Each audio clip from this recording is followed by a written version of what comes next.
Right, so there we go, guys. We are live across the board tonight. It's a lovely, clear night, so let's hope it stays that way.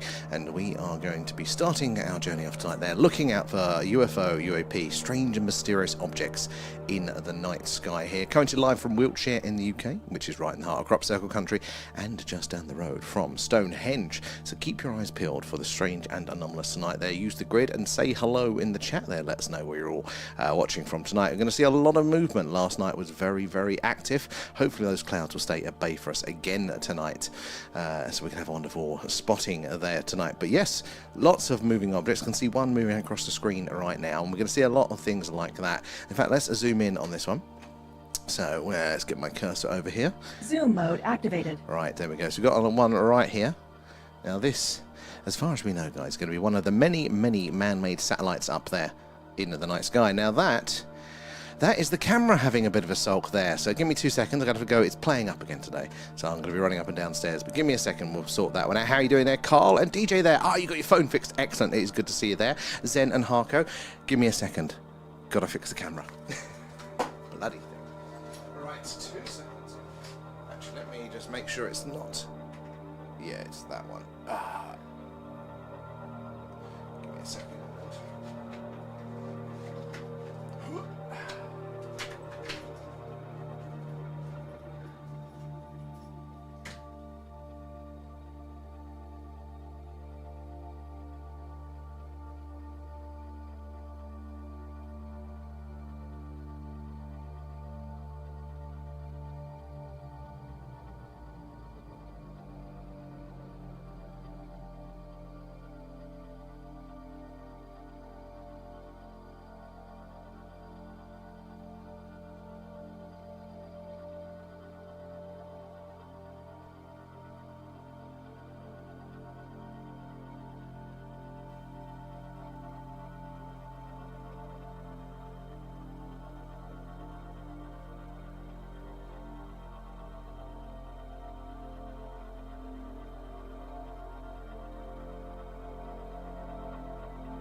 It's going to be one of those at nights.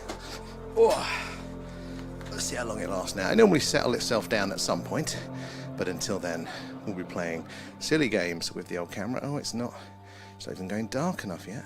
Come on, there we go. Got to trick it. Let's get the brightness up there so we can actually see what we're doing. Right, let's bring our tracking software back up there.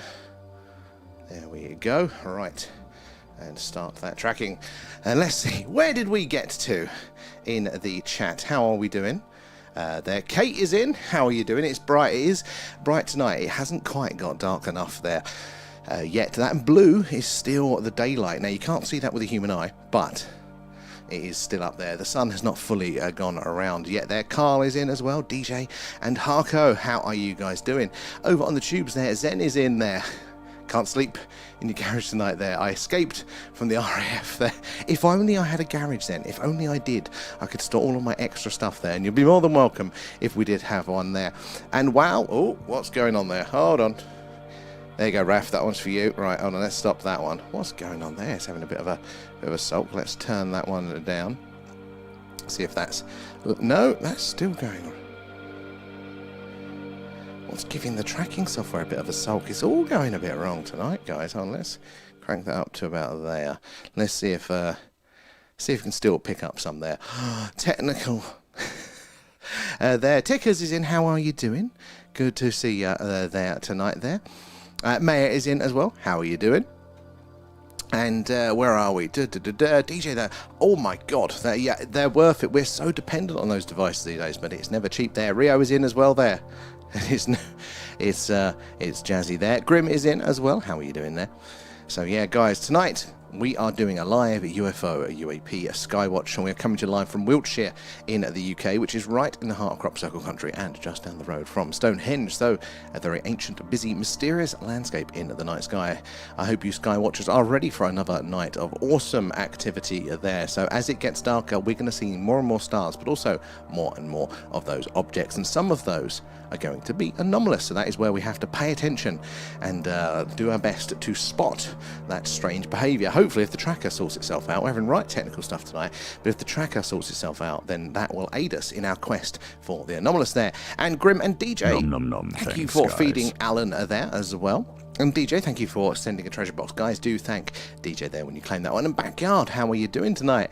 Good to see you. It is a meteor shower tonight. So, yeah, hopefully we're going to see a lot of that. I have positioned the camera so that in about half an hour's time, maybe a little bit longer than that, we should start to see, be perfectly positioned for those meteors there. Oh, look, there you go. The tracker is working there. Actually, that's quite a good lock. Let's see, zoom in on that one. How are we doing? Let's go. Zoom mode activated. Thank you, computer. Target acquired there. So it's doing its job, and the idea with this at the minute is that it's going to identify that movement on screen, give it a little target symbol there, then it judges where it has been, and then predicts a straight path out in front of it, and that's what that line is there. And satellites, because they're falling to Earth in a big circle there, that is essentially a straight line from our point of view.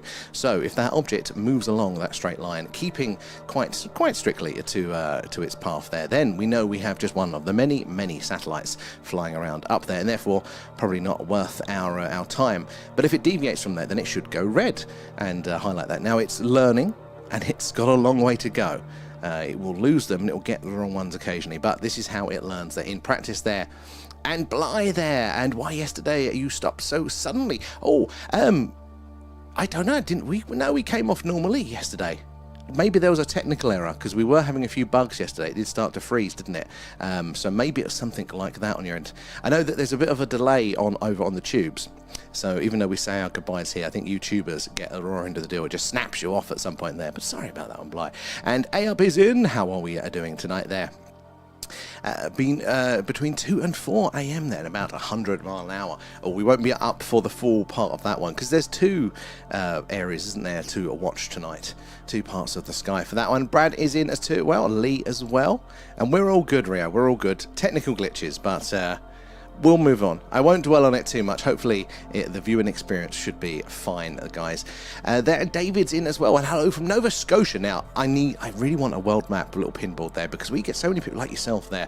I don't think we've had anybody in from Nova Scotia before, but I'd love to start drawing that world map of where everybody has joined us from. I think that'd be really cool. How are your skies? I imagine there's going to be a lot of activity. I find the places that are like less densely populated, more people can see more of the sky and therefore see more of those anomalies. Where are we there? Mayor's in as new pod as well there, and Private Tomcat, how are you doing there? And also A-Up put a treasure box in as well there, so do thank A-Up when you claim those coins there over on the TikTok there, Rio. Nom. Thank you for feeding guys. Alan. So yeah, guys, we are doing a live UFO UAP Skywatch tonight, and it is live from Wiltshire in the UK. As you can see the trees at the back of my garden there. So we are currently pointing northeast there, and we're also trying to align it, not only because this is a interesting patch of sky, but it is where we are going to get some of that meteorite activity tonight. Hopefully we're going to see nature put on a bit of a show whilst we're watching for the strange and anomalous. These skies here in Wiltshire, not only are we right in the heart of crop circle country here, as we say, but also right in the middle of the weird and wonderful Wiltshire county off. There are lots of strange things over the years in these skies, so do pay attention and let us know what you spot, and we'll zoom in on the anomalous stuff there tonight. But also say hello in the chat, let us know where you're watching from. Let us know how you feel about the UFO phenomena. Ask any questions you like there. There's no silly questions, so do ask away there. And where are we in there? Bougie, how are you doing? Good to see you. Hope you're doing well. That and Backyard as well. We had a busy day gardening today. We are hitting the hay early. Oh, well, no worries there, Backyard. Good to see you there. And I'm glad you made the most of the weather today there. And Marcus is in. How are you doing tonight, Marcus? There, Bishop. Missed you too, Bougie. I hope you've been well. I hope you've had lots of interesting things. Life, sometimes, if we're lucky, will give us a lot more interesting things to do in the evening, won't it? So hopefully it was good busy there. And Master Plaster, how are you doing? Isle of Man. Isle of Man, a very magical place there. Bet you've got some stories to tell there. And Backyard as well coming in with the shares there, guys. It is the shares, the likes, all that sort of stuff. Helps us reach more and more like-minded people there, like yourselves. You know who's going to come in and what sort of story they're going to tell, or maybe it's their life experience, their career, all of that sort of thing there can help us understand the phenomena and how we are searching there. And Girl Gamer, how you doing there? When's the meteors coming? So there's a peak, I think, in the early hours for us UK time, but this patch of sky in about half an hour's time should align for that activity there as well. Hey Chip, and is that I can't even pronounce that one. Here, there, I like that. Correct me on the pronunciation, but thank you for the shares. Do appreciate all of those. Zulan as well there, and Sean, excellent guys. Very, very grateful for those. You never know what friends we are going to make there. And Michael there, hi all, watching from Northumberland. Good, nice and close to home. You've got clear skies tonight. I'm a bit worried we're going to get some cloud later there. Mayor's in trouble with the mob again. Oh no, what did you do? And they're accusing me of being drunks because of the empty Stella cans. Oh, Zen. I mean, you know, if the shoe fits there. And Gaza, how are you doing? Good to see you there. And David there. It's 17:40 and now dark in about 3.5 hours. I keep looking for anomalies, but I haven't seen anything to date. And you know what? I hadn't at all myself until moving here to the country. It was just too light polluted where I was. And even with the naked eye, I have seen things now, but it took a while. Now, luckily, a lens like this, it lets in about 2.5 times the light there that the human eye can see. So we're able to see a lot more, hence all the movement and things that we're seeing now. But yeah, with the aid of the lens, we can see a lot more. So keep your eyes peeled there, David. You never know. It will happen at some point there. The more you look, the more those chances add up there. And what's the learning rate there? Do you find it quite accurate there? So what for the tracker, the learning rate it's a steep learning curve, and it's not gotten quite yet. Can you see that? Some of them it tracks perfectly, and some of them it's really having a trouble with. Like that one was really off. Now this one in the middle here, look, it's bang on. Zoom mode activated. It's bang on. It's right in the middle of that target. It's getting it right. And what was the difference between those two? They're the same sort of brightness and speed, so why has it tracked that one more successfully? And there's one off to the edge here as well. Now it's lost it. It had that one perfect. So it's going to hopefully learn as the night goes on. It gets exposed to more and more of those objects. But in the meantime, it's an aid, but we can't fully rely on it. So do keep your eyes on the screen there. Monitor those objects moving across there, and you never know. It could even be the last second before it goes off of the screen there. If it does something strange, like stop dead, change its course or trajectory there, its speed, anything like that will tell us that it is not one of the many man-made satellites up there, and it is in fact something a little bit more interesting. And that is what we need. That is the Eureka there, and it's clear skies on and off there. Well, hopefully that should be enough for us to still get a good Skywatch in. And thank you for the weather report there. Sound Michael on the ground. Mayor isn't in trouble there. I'm a hologram. That's your excuse there as well. Rio and Kate as well, Marcus and Bougie, thank you guys for the gifts. And nom nom nom, thanks feeding guys. Alan there, do appreciate all of that. So it all goes back into the stream there, helping us improve what we do. Who is joining us on Friday evening over on the Discord for Movie Club? That'll be at, was it 10 p.m. at UK time? We're going to be watching Paul, Alien, but a bit more of a lighter-hearted one than some of the ones we have watched there. But you're all welcome to join us. It's on the Discord. We press play at the same time and chat along in the chat there. So that'll be 10 p.m. at UK time. Hopefully we can try and squeeze in a stream just before that. Alan's, he's a bit grumpy, Bougie. Do you remember that they cut his gifts off? So he's now just going for scraps. He's going for anything edible, so he's a bit grumpy, and I have to deal with it there. Oh, Anglesey Beer Buster, love it there. And we need to feed him. We do need to feed Alan. I have to deal with him if he is hungry.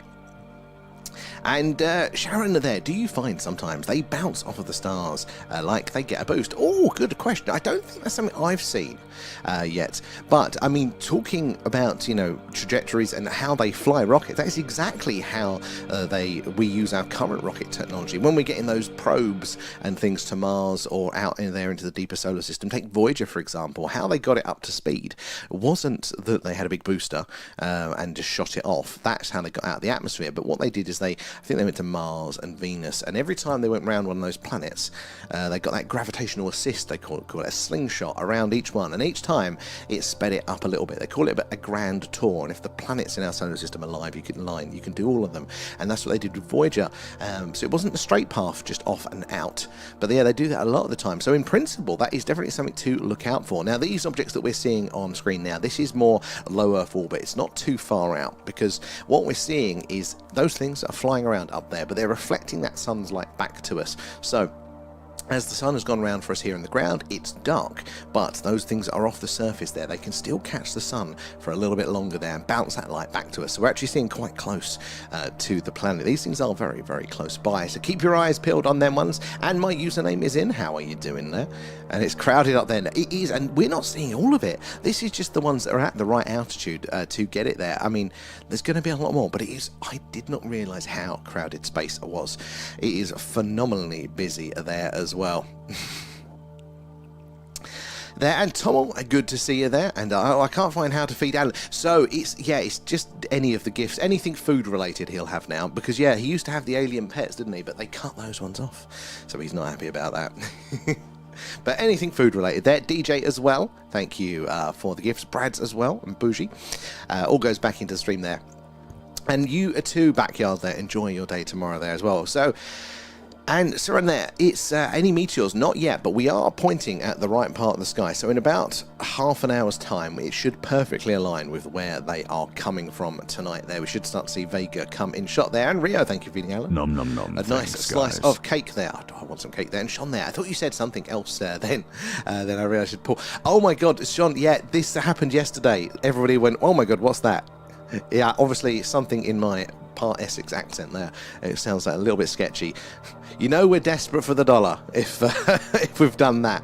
And there we've been throwing him ice cream and tomatoes, occasionally koalas, if he's good. That's exactly how we're feeding Alan there. And Thomas there are shooting stars tonight. There should be. And Carl will try to get on the Friday there, depending on signal. Oh yeah, because you're going away, aren't you, on Friday? Well, Carl, obviously have a fantastic time there. So if it doesn't work out, don't get those silly roaming charges trying to join in there. If you can, it'd be great, but if not, you have a fantastic holiday there. And Rip, pretty sure I just saw the ISS. So Rip, when the ISS goes over, it is phenomenal. It's the biggest, brightest, fastest object up there, and I'd never seen it before until moving here to the country.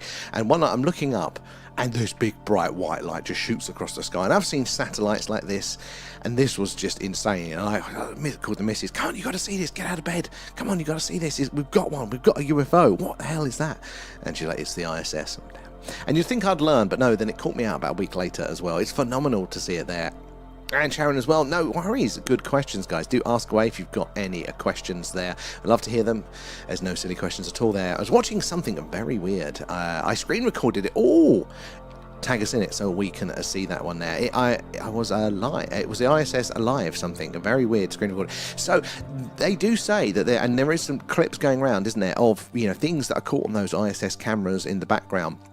And they quickly shut off the stream, because you'd think up there, perfect position to see the strange stuff, and apparently they do there. And Bougie got the satellite tracking, so there is a good few websites that will do the satellite tracking. It's really, really cool. But with the amount that we have on screen, I kind of gave up, but I would really love to do it. If we could tie it in with this software and we could label the ones. Harko was giving it a really good crack earlier. He was kind of matching up the ones that we were seeing and trying to put the names in time, but it goes so fast, doesn't it? There. And Kate coming in with the shares there. I'll do that. Oh, then it cut off. That's exactly what they do. They don't want us to see it there. M to the C. And Kate coming in with the shares. Guys, it's the likes, the shares, all of that stuff, the tapping away that helps us reach more and more like-minded people like yourselves. I'm across a couple of chats tonight, so you'll have to bear with us. But I'm coming back over to the tubes. You guys have been waiting patiently, and hopefully I can catch up with what you guys are saying there. And I had this is Paul, I had a non-malevolent alien contact at age 4. They told me they are concerned we would blow ourselves up. Paul, that's very, very interesting. There, because there are a lot of reports of a similar sort of account there, blow ourselves up with the nuclear weapons there. What the harm that we are causing to our planet and our environment there. It's very, very interesting, isn't it there? And it's quite plausible that a very advanced species there, in kind of the way that take our Western culture now, and we look to some other countries and we go, well, look at the rubbish you've got strewn around there. Look at all of your coal-fired power plants doing all that damage, and we kind of go, look, we're higher far and wiser than that now. And, you know, I could see, you know, there is an extraterrestrial race that has overcome the things that we have, that has advanced. And, you know, they would have those warnings for us there. Don't do the damage. It is plausible. And you don't like sickbay there, Mao. Oh, no, it's Zen on sickbay. And is that Garnet there as well? Professor Simons is a good YouTube paranormal channel. I enjoy a bit of Professor Simon, actually. Yeah, Simon Holland, isn't it? Yeah, he every now and again he comes out with something very, very interesting. I do. He's one of the ones that I check. Who else? Jesse Michaels, American Alchemy. That is my favourite there. Some of the stuff that he finds out and shares with us there, I think is very, very valuable there. Like a large cranium up there. And so not quite the paranormal investigations there, more of like interviews and sort of positing ideas and theories there. And Chris there, do you think Free Eye Atlas is an alien probe or not? So I think I default to it not. I think I default to it being like a fancy organic object of some nature there. Maybe it is a comet there, but it's still doing a lot of strange things. Now that's not a hard-held belief at all. I just don't. I think there's so much information coming out about it both ways, of anomalous and also prosaic, because there was a few things that it was doing that I would find a technological explanation to be very, very hard to explain some of those things, but it was still doing anomalous stuff, so couldn't find a shoe that fit. So I've got like a very loose that I leaned towards organic with that one. Now Oumuamua, the first interstellar object, I think that remains an incredibly strong candidate there for something potentially alien. There's so many interesting things about that. We didn't quite get the news because we caught it on its way out of our solar system, but that was very, and still is very, very anomalous there. And Adele's in the house there. Looking forward to the meteor shower there. Meant to be quite a few, an hour. Fingers crossed we're going to catch it. This should be the exact part of sky in about 15 minutes or so. Fingers crossed we'll start to catch some of that action there. Good to have you in there.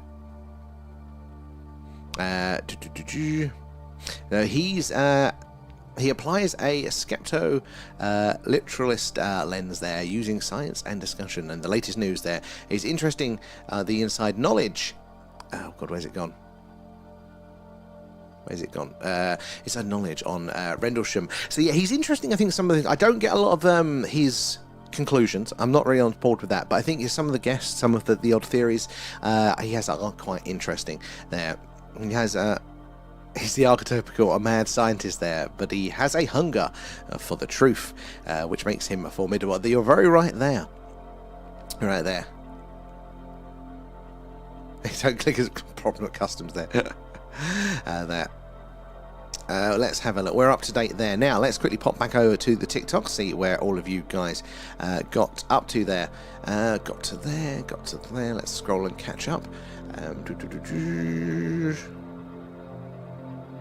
I'll take you in the post after the live there, even just to know what it is, if it's not alien. Still, we've got to question it. So many people will write things off just because, oh, well, it probably isn't, is it? And look, statistically, most things are going to be explainable. You know, as far as we know, we're the dominant and most prolific species here that makes the most things. Most of the things that we're going to see in the sky tonight are man-made objects there. They're going to be man-made satellites and things like that. This is just statistically most likely, but it's not going to be all of them. And if we don't look and we don't hunt, we are never going to find that treasure.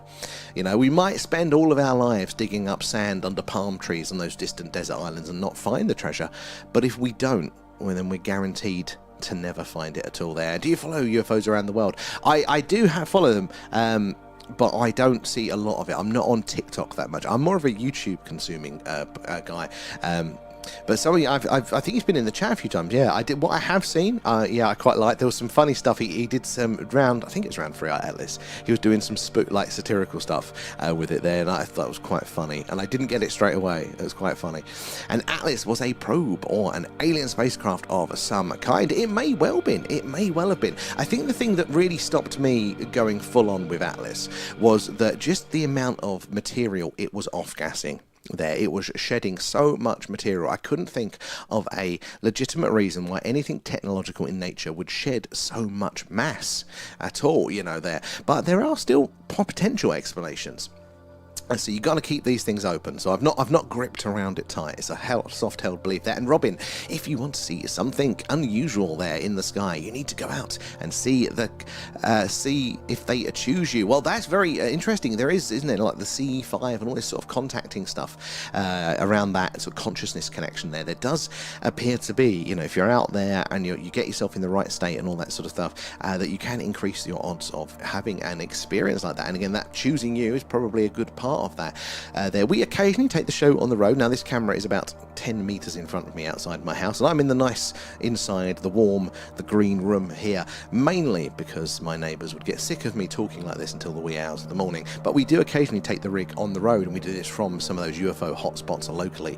We've got so we're based in Wiltshire in the UK, which is right in the heart of crop circle country and just down the road from Stonehenge. So there's a long history of weird and wonderful, and this little town had its own UFO flaps in the 60s and 70s. And they used every weekend, people would come far and wide internationally to go up the old Iron Age hill forts that surround the town. So occasionally, we meet up with some friends, and we'll go up and take the rig up to the old hill forts there and kind of get directly in with it there. And it is a different experience being actually out there with it. There is a level of detachment, even though it's live.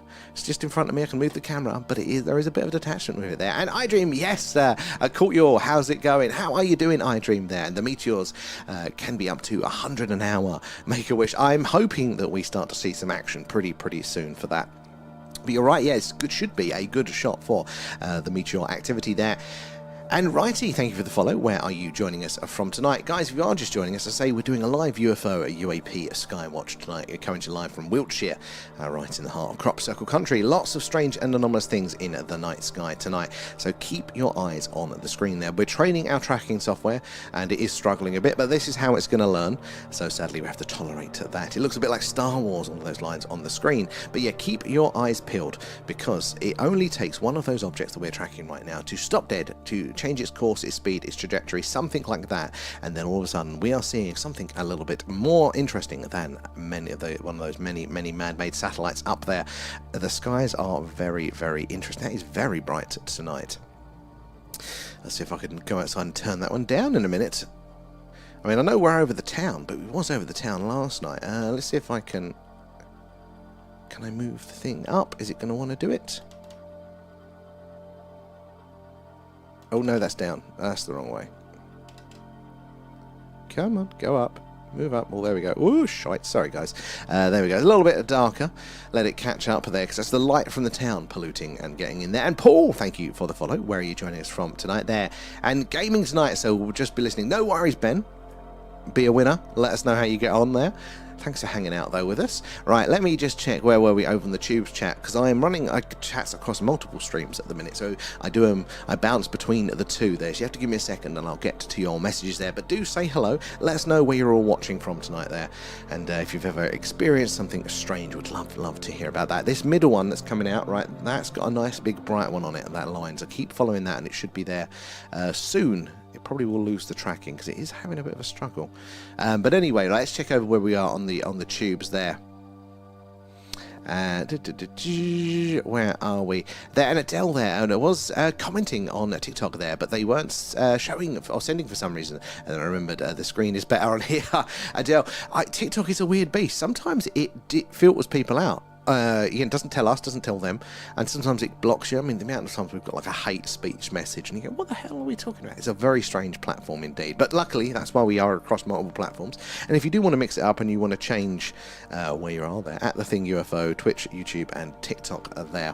You get to see, if you're on YouTube as well, or Twitch, you see the horizontal correct version. So we've got the camera, but if you're on the vertical, we're doing it like that, so it fits it in, so it's kind of sideways. But you get to see a bit more of the screen there if you're over on those platforms there. It is a nightmare. I second that one, Mayor there. And Garnet there, Ashton Forbes is another good one on the YouTube channel. So he's the one, isn't he, that's mainly focusing on at the minute.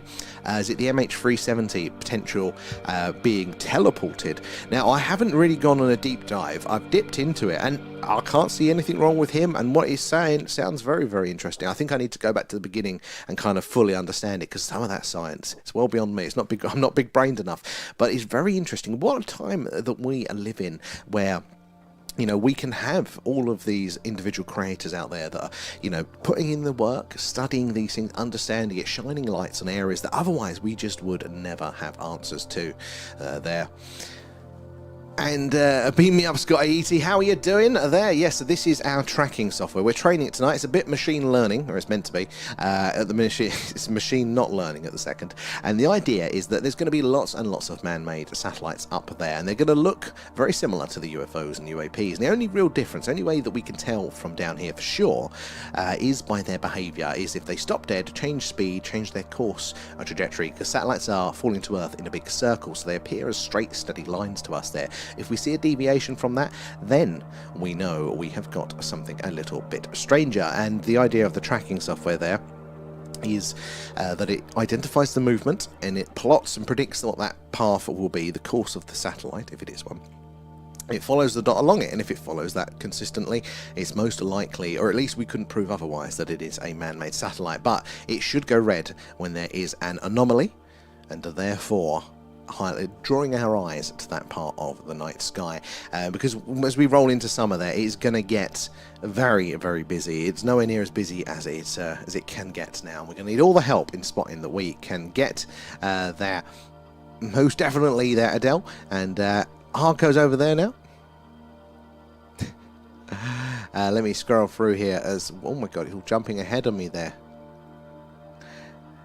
And as Ticker says there, the Warminster thing is what we're named after. Yeah, there was that UFO flap here in the 60s and 70s, and they called it the thing because it had absolutely every part of the phenomena involved there. Landings, abductions, you know, movement, lights in the sky, strange sounds. That's how it started, actually. You know, missing time. It was a very, very interesting phenomenon. That's where we take our name from there. And let me scroll through there.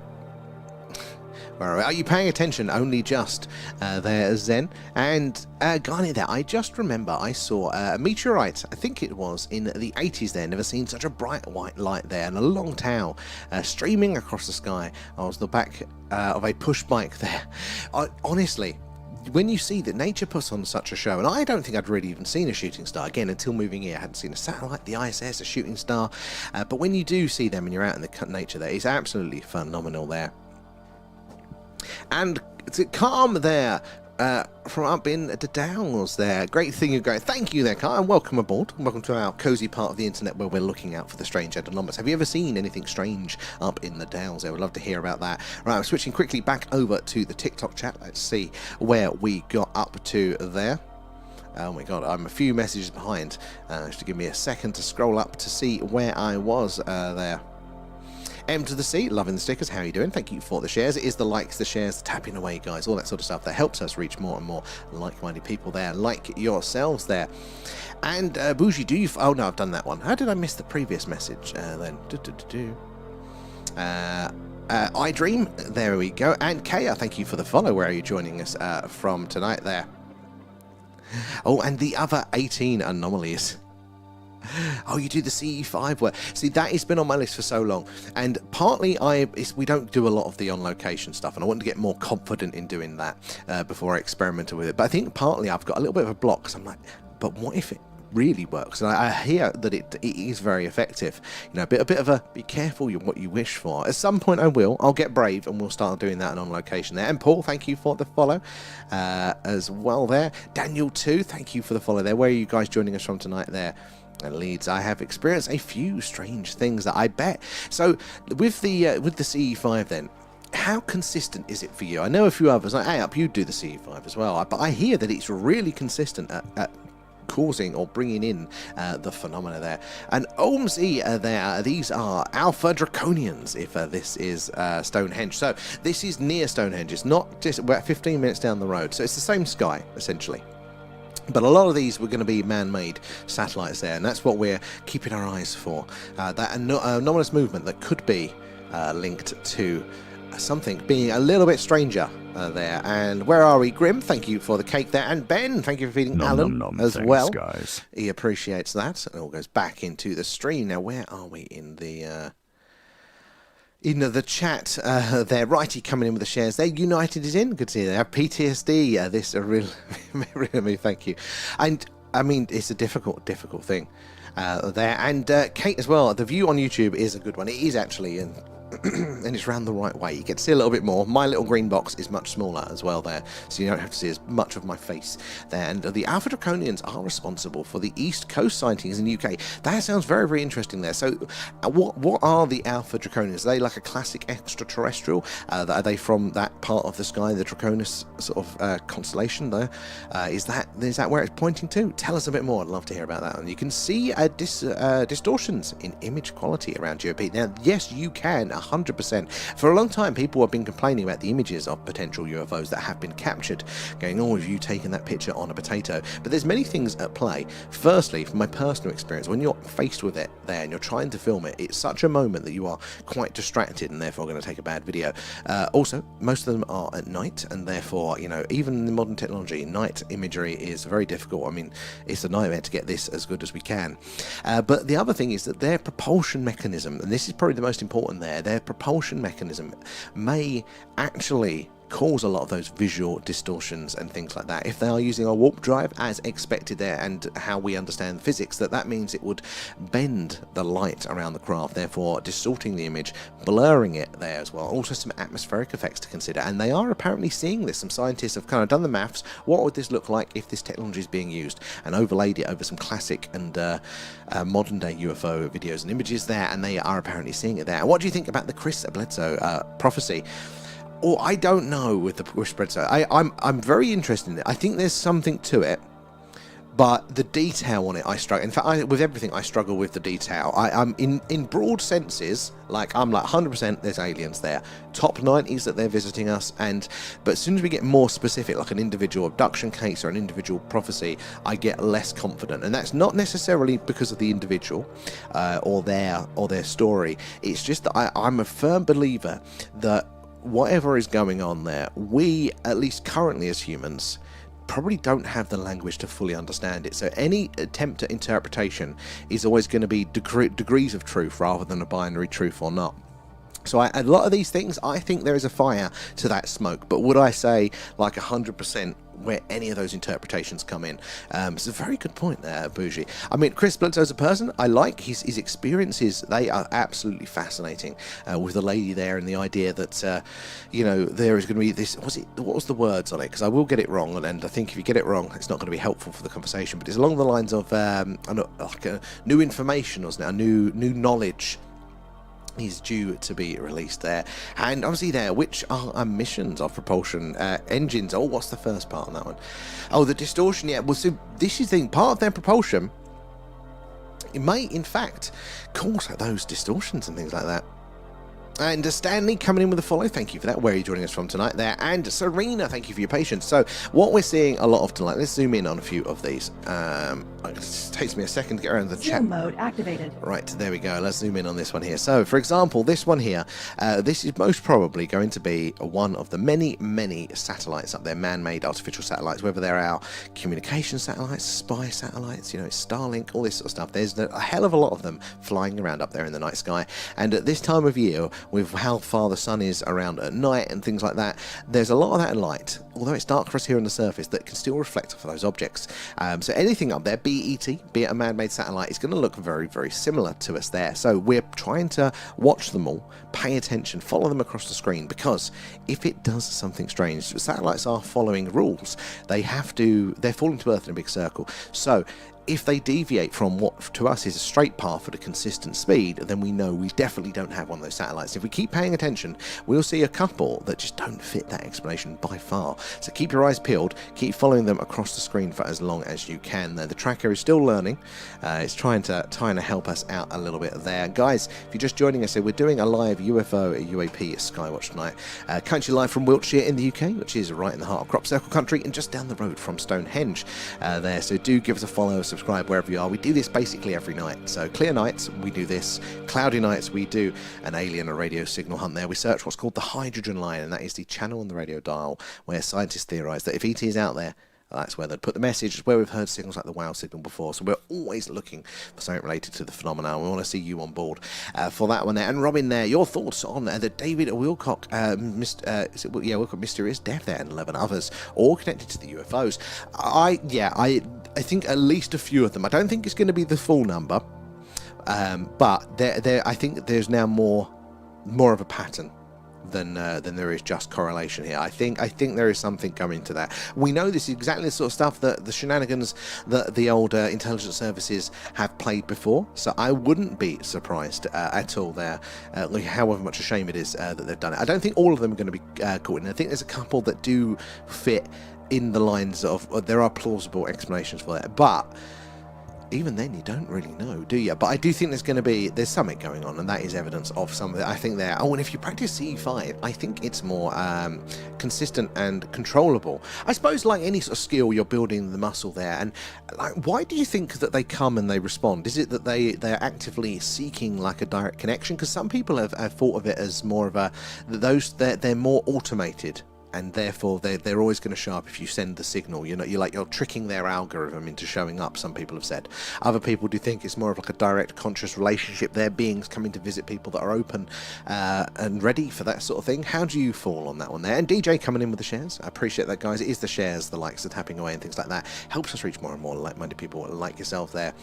Oh, and magnetic warp drive. So magnetism is an interesting one. That was one of the early theories of how it could all work as well there. And how you doing, Ian? We're all good here tonight. We've got a lovely clear sky, and hopefully you could have a lot of meteors as well there. Keeping that sky very, very busy for us there. Ben, DJ there, and Carl and Kate. Nom nom nom, thanks, guys. Thank you for feeding Ellen. All the gifts and subs go back into the stream there. And Amies there, I communicate with them while I watch videos like these, and they identify in a real time for us. Oh, that is pretty cool. Interesting. Tell us more. I'd love to know a little bit more about the background of that, because I don't have a lot of information around that sort of thing. So if you're willing to share, we'd love to hear about it. Oi is in. How are you doing there? And tapping his cap in. I forgot about that, Bougie. And Rowan there as well. I see light pollution on the left, and I hate the light pollution. Rowan, 100%. We don't normally point the camera to this part of the sky, but we are trying to catch the meteorites tonight there, so it's a little bit brighter than it normally is, but hey, we can still see the activity, and hopefully we're going to get that meteor shower in soon as well there. But you're very right, we are over the town now. That's why it's a bit brighter there. And D there, do you do radio? So I work in that sort of area, but I don't actually host or anything like that, but it must rub off on us there. My best Alan Partridge impression there. And Toucan, how much did it cost you for the whole thing? That's a layered question. You can start with a lot less, but I mean, if you take the streaming stuff into it as well, then it gets really expensive. Really, the cameras are the most expensive part, really. So it's how much is a camera going to cost you? That's the lion's share of it there. But you can get started probably for about $1,000 for this sort of thing there. And he's a fraud, is Wilcock, and with that other guy. Isn't Wilcock the one that's passed recently as well? And because I don't know of him outside of the recent one. And oi there, is it just me, or does there seem to be a lot of space junk coming down this year? So apparently, yeah, there is a lot more meteors statistically have been reported. There is something going on, and it's also looking like that they're not coming in the normal sort of ways. It's really thrown the astronomical community for a bit to explain that one. There is a little bit of something going on there. Oh, and out there, you lost connection there, the CE5. Sometimes you get no response, and sometimes we see lights and moving above us. How many times do you think you've done it up there? And would we know if they're talking talking each other's military sats out, and that's what they're calling junk? So that is something that's definitely during the Cold War was a big thing, and they are actually starting to do that. So previously it would have been sort of a kinetic weapon, launching a space missile or object up there to physically damage the craft. But now with the way it's working and how easily in comparison they can get things up in orbit and control them, they're actually and they're telling us about this. We know that it's obviously much more advanced. They're actually able to fly a satellite up to another one now. It's still tricky, and de-orbit it there or interfere with it and things like that. So yeah, that is definitely a strong possibility of what could be going on to some degree there. And my Wi-Fi signal went off for a couple of minutes there, which is weird. Very weird. Is the signal going off rather than just being bad. That is very strange indeed there. And other times the C5 I only get images in my mind. So is that more consciousness connection there, excuse me. YouTubers, give me a second, I'll be over to you there. I'm just finishing up the TikTok chat and running a few tonight, but I'll be back over you guys shortly there. And Rachel's in the house there. If you don't mind, just feeling a bit, oh, sorry to hear that one, Rachel there. You're more than welcome just to hang out here in the chat there. If you don't feel like it tonight there. The T-Craft, what's that there? And the guy from Gaia TV, Corey Good, is he the secret space program chap there, which is like 20 years on, 20 years off? That for me is quite a bit of a reach, that one there. Probably about 15 times, that's quite a good number of times there, up. I do need to get into it, but I'm a bit nervous of it there. I might need to spend time with my sister for a couple of hours there, because that is really bad. Your message, Rachel, yeah. I mean, you've got to do what you need to do. Get yourself into a better, better space there. And that guy from Gaia there, oh, Unsliced, so and that guy from Storage Wars did today. Oh my God, really? As well? I mean, that is terrible news there. Regardless of the content there, that's not, is it what we want for people? There. I lied and got caught along. That could be playing a part of it, maybe? Guy said, if you're just joining us, we're doing a live UFO UAP Skywatch tonight there, coming to you live from Wiltshire in the UK, which is right in the heart of crop circle country and just down the road from Stonehenge. So, very mysterious and active skies tonight there. We're seeing a lot of objects, so keep your eyes on them. We haven't had an anomaly yet, which is actually quite strange. Normally we get a lot more, but it is very, very busy, so we might just be missing it in amongst all of the noise there. So keep your eyes peeled and to the screen there, and do say hello in the chat. Say, it takes me a second to get around to you guys, but once I'm there, I do want to hear what you've all got to say. If you've had any questions, fire away. But if you've also had an experience with the phenomena, do ask away there. Right, oh my God, I've missed quite a few on the tube. Sorry, guys. Let me get up to where I was in your chat there.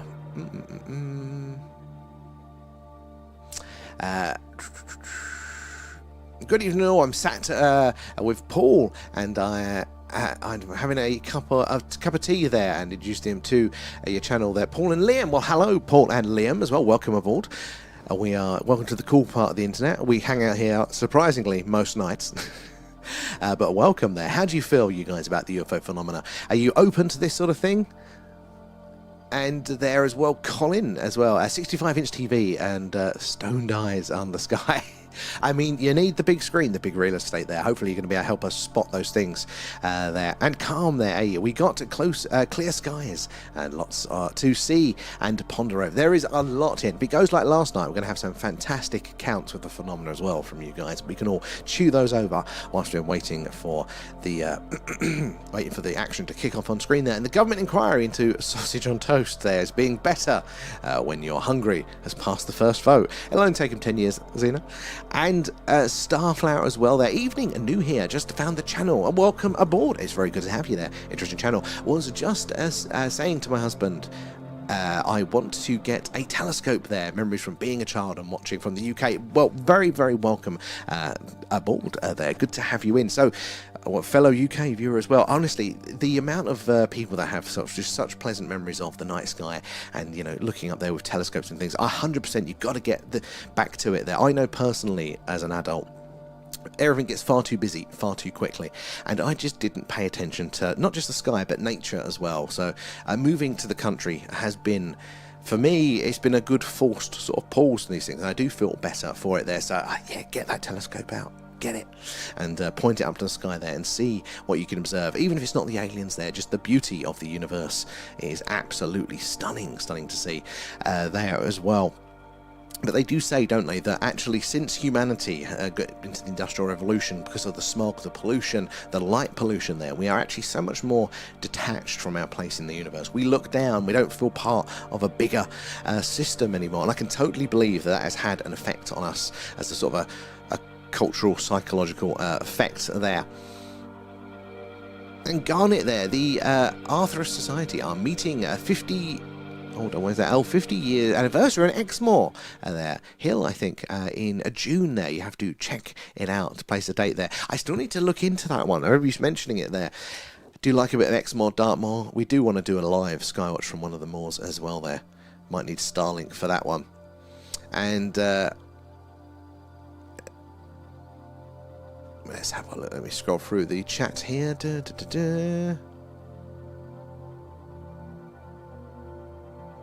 Ah, and thank you there. It's Camera there. Good to have you in. I'd say where you're from, but I think your name gives it away there. Have you ever seen anything strange in the skies? Welcome to the club there. And Jolly is in. How are you doing there? How can the moon, an omnidirectional light source, have a dark side? It's not a light source, is it? It's a reflective, and it is. I think it's a colloquialism there, because it's not always dark. That's the thing. It's tidally locked to us, so obviously that dark side does get illuminated on occasion there. And sub, thank you for the sub there, Karu. And I was following the David Wilcock situation there, much closer than most there, and it was a very messy story. Oh, that is very sad to hear. You never know, dear, what is going on in the background stuff there. And Garnet there, Alan Moore from North. Oh my God, my chat is gone again. Sorry, guys. From Northampton, author there. Check him out. I need somebody to take notes for me because I tend to forget when I come off the screen there. But thank you for the suggestions there. And what's the strangest thing you've ever seen there, Viking? So we on the stream, it's either going to be this big, bright, fast orange object, and the closest thing I can give it is a shooting star, but it was far too large to be a shooting star, it was a bit too slow to be a shooting star, and it didn't have a tail, so it just didn't hit the box in so many ways, but it was just far too big and bright and fast for a satellite, so it fell in this weird middle ground. But orange, reddy orange, is an interesting colour for the phenomenon, because that is one of the colours they think might be a signal of warp drive being used there. Ionized plasma surrounding the craft, glowing darker reddy orange to us. So that fitted in there, but we saw a triangular formation as well once, just kind of floating across the screen, blocking all the other stars out there.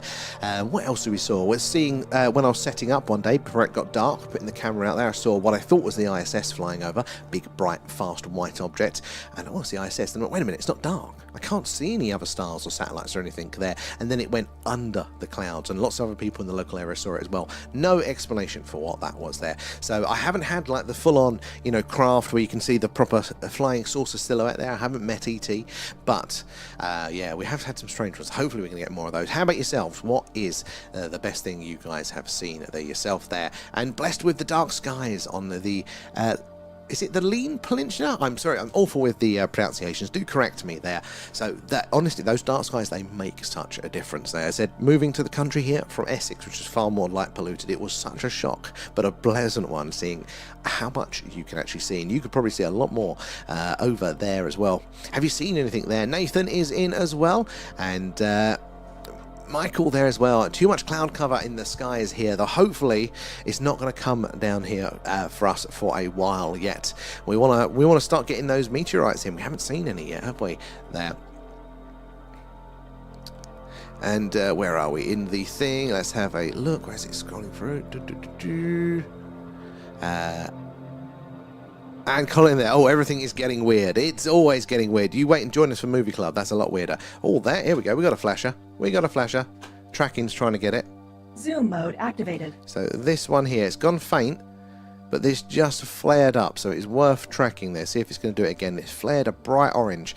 Now, if it is just the one flare, that can be a satellite. If you imagine as it's going off on its arc, just at that right point in the middle there, it can reflect that sun back. But if it flares multiple times, now that implies something a little bit different there. So as I zoom back out, keep following it and keep your eyes to see if it is doing something strange there.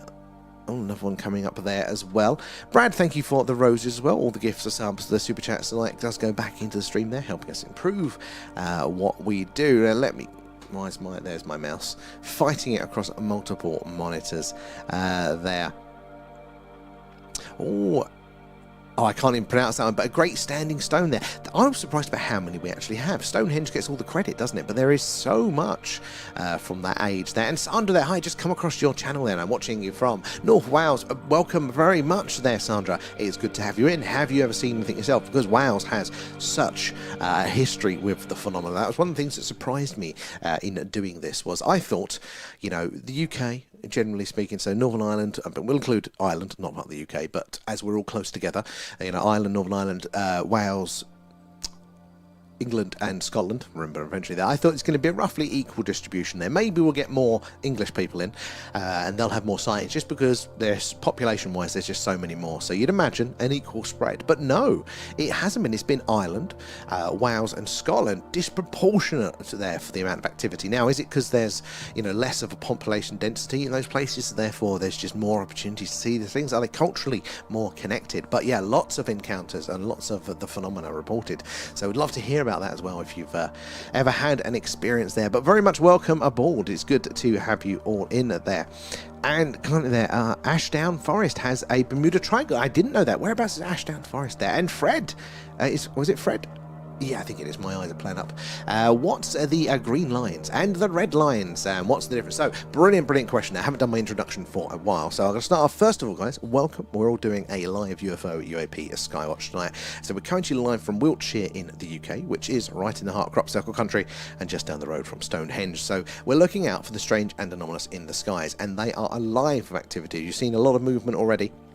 But if you pay attention, we will see the strange ones. So what we're seeing a lot of, in fact, just as we're doing this now, I can't see any movement on the screen to give an example. But essentially, there's a lot of objects up there within the upper atmosphere, low Earth orbit, that sort of area. Lots of satellites, man-made satellites, you know, spy satellites, communication satellites, bit of space junk too.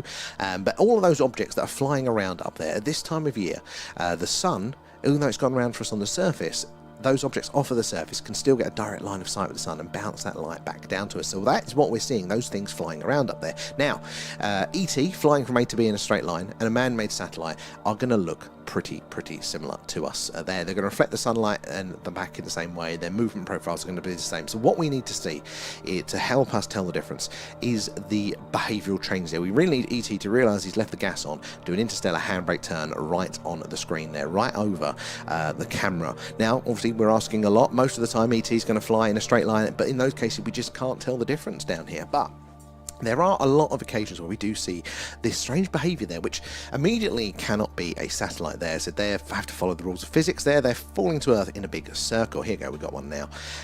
So we're looking out for that anomalous behaviour. Here you go, here's two objects moving side by side there. Tracking along now. Again, if they stay on this straight path, this straight course trajectory at a consistent speed, it's probably just a man-made, or two man-made satellites up there. There's a hell of a lot of them up there. But yeah, if it changes from there, if it deviates, if it acts a bit weird, then we are looking at something stranger. But the tracking, this is what we're getting to here, as you just see it pop up there. This is trying to help us because the skies are very busy, and as the summer comes on, we're going to have occasions when there can be like 15 or more items on the screen. So we're building this tracking software. It's a bit of AI, so it needs to learn. That's why it's getting it wrong, as it will with these. But it's decided to identify that movement as it's done here, highlight it, so we can just see a little bit more of an accurate picture, because when they're quite faint, you're not going to necessarily see them all. So this helps us identify them there. And then what's happening is it's using the path that it has tracked it along behind it there to predict a straight path in front of it, the dashed line. That's where it predicts it's going to be. And this one, you can tell it's getting further away. It's not done its job very well. But what happens, or the idea is that if that follows the predicted path, that straight line, then it is probably just a man-made satellite, so it's green there. But if it deviates from that path, then it's meant to highlight that to us, because it could be something anomalous there with the red. Now it's learning, so it's missing objects, it's losing objects, and it's getting those paths wrong, and therefore but there goes a big bright one coming in up here as well. That's a nice big bright one there. If it doesn't get that alignment just right, you see that gap starts to deviate, and then it thinks it's anomalous, so it needs to learn that as well. But you know, the AI revolution isn't here yet, as you can tell. But yeah, this should help us identify some of those objects a little bit easier, especially as those skies get busier there. So it's a brilliant question there, Fred. Where was we in the chat there? And Viking, watching from Denmark, good to have you in. How are the skies over there? And Rando is in as well. Oh, potato. Thank you, Brad, for the potato face there. Always humbling. Appreciate that. All the gifts, the subs, the Patreon, super chats do go back into the stream there, helping us improve what we do. No down the pub. Where are we? Let me scroll through, make sure I'm not catching up. Where are we in the chat? No Raf tonight. Where are we? Definitely there. And hi, I'm Nigel from Holbeach in Lincolnshire. Excellent. Welcome aboard, Nigel. It's good to have you in there. How do you feel about the phenomena there? Raf, there you are. Right, I'm off. Wait a minute. When did you join, Raf? I didn't even see you join. Raf. Where are we? Let me have a look there. And Colin there, Scotsman, checking in. Your guys are very, very alive there. Welcome very much aboard there. And Garnet there, the Newgrange, what a place there. They film the solstice in Ireland. So Newgrange, again, that is one of these, is it, Iron Age is the wrong one, isn't it? Like Neolithic, sort of. It's anyway, very old, ancient, massive structure there. You know, Stonehenge gets all the credit, but Newgrange is a phenomenal site, and it's a bit older as well, isn't it? Some of the theories on what it could be for as well are very, very interesting there. And Dan is in as well, evening from Newcastle. Good to have you in. And Nigel there. What would you do if you see a UFO land? Now, good question and good specifying there, landing. So we see these objects on screen, and when we get those real big Eureka ones, I'm mouth agape, silence, which is obviously a rarity. But I normally swear.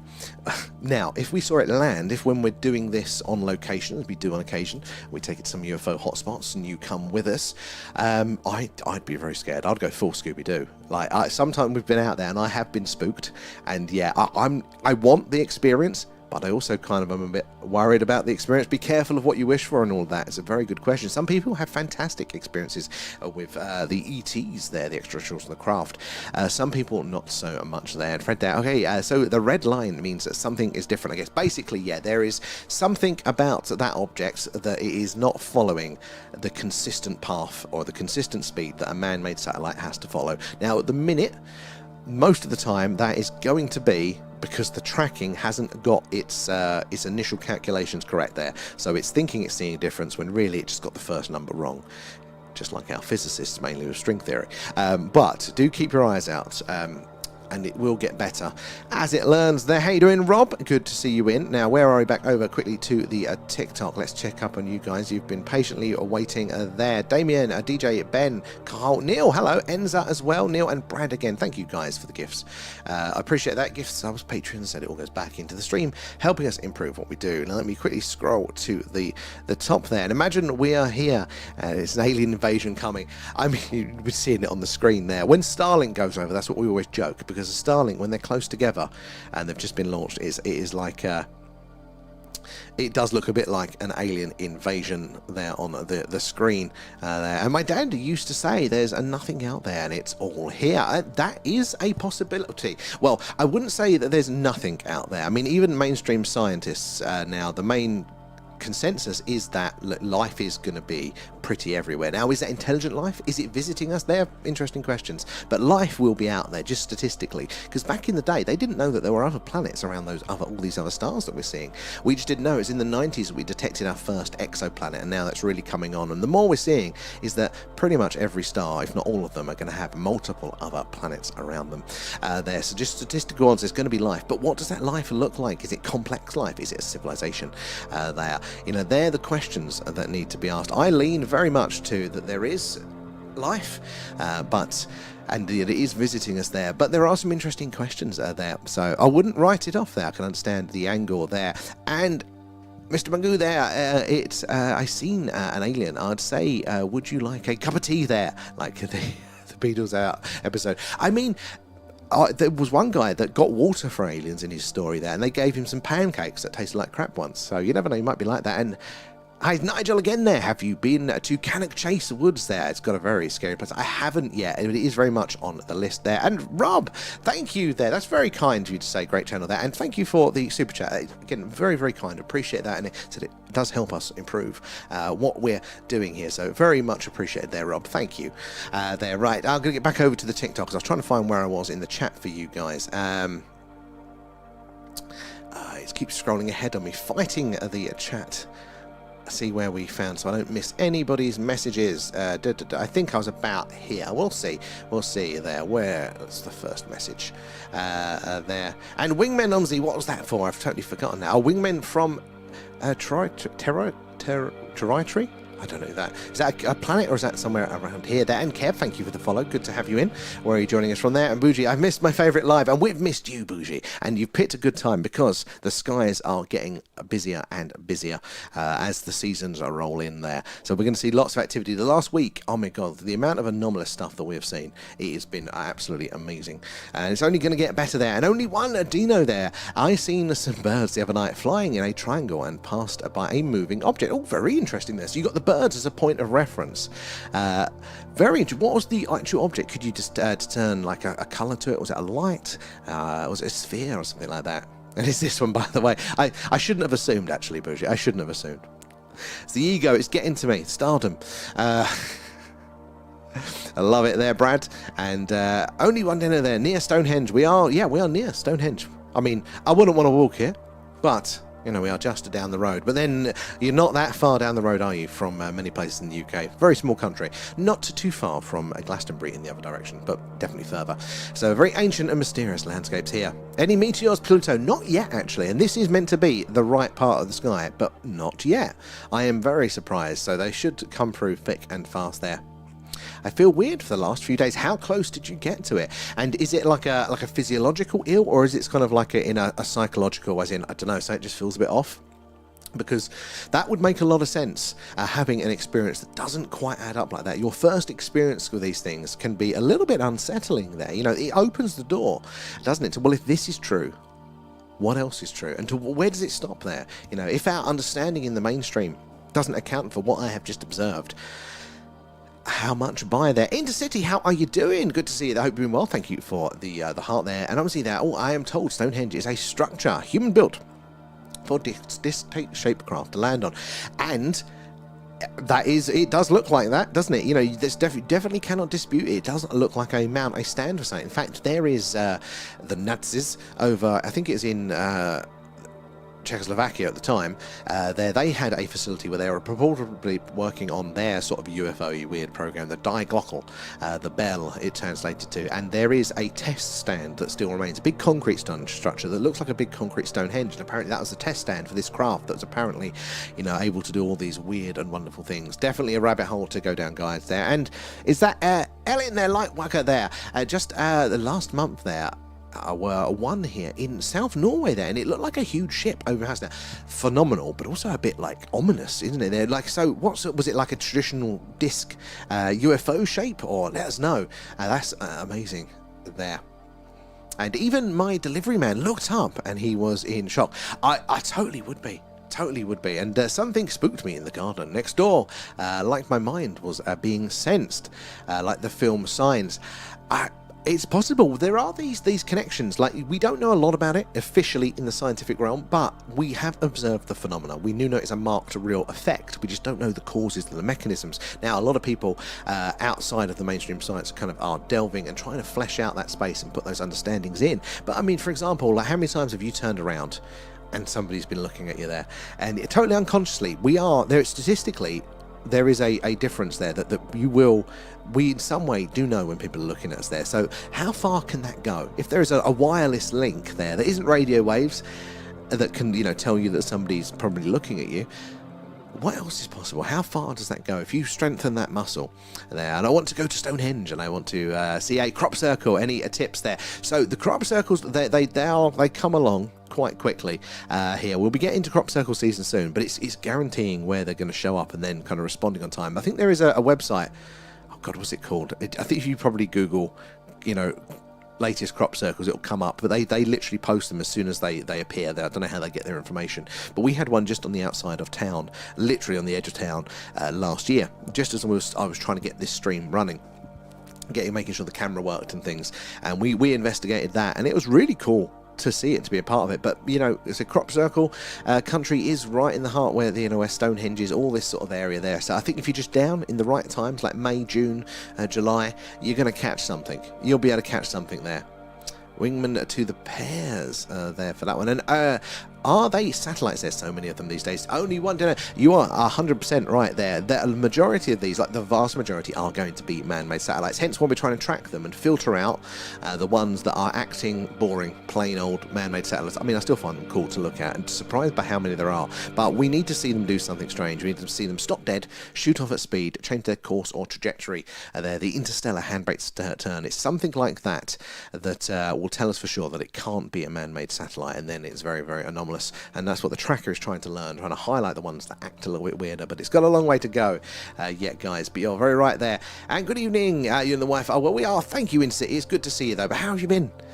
And perfect timing for the for the action tonight there. And lots of people in tonight there. Make sure you to like and throw. Thank you, Brett, for the reminder. And yeah, guys, do make sure that you are you're subscribed, followed, whatever it is, on whatever platform you are in there, because we do this basically every night, and we're getting into the summer season where clearer, longer, well, not longer nights, shorter nights, but we're going to be, the time that we want to catch it is going to be just lining up just perfectly. These skies are going to be alive, lots of activity there. So yeah, make sure you're following, subscribed, whatever it is, you get the notifications when we go live. But it is pretty much every night. If it's a clear night, it's this, the UFO, UAP, Skywatch. If it's a cloud, if it's the moon's up, we do a moon watch. That's what that looks like. If it's a cloudy night, we do an alien radio signal hunt there.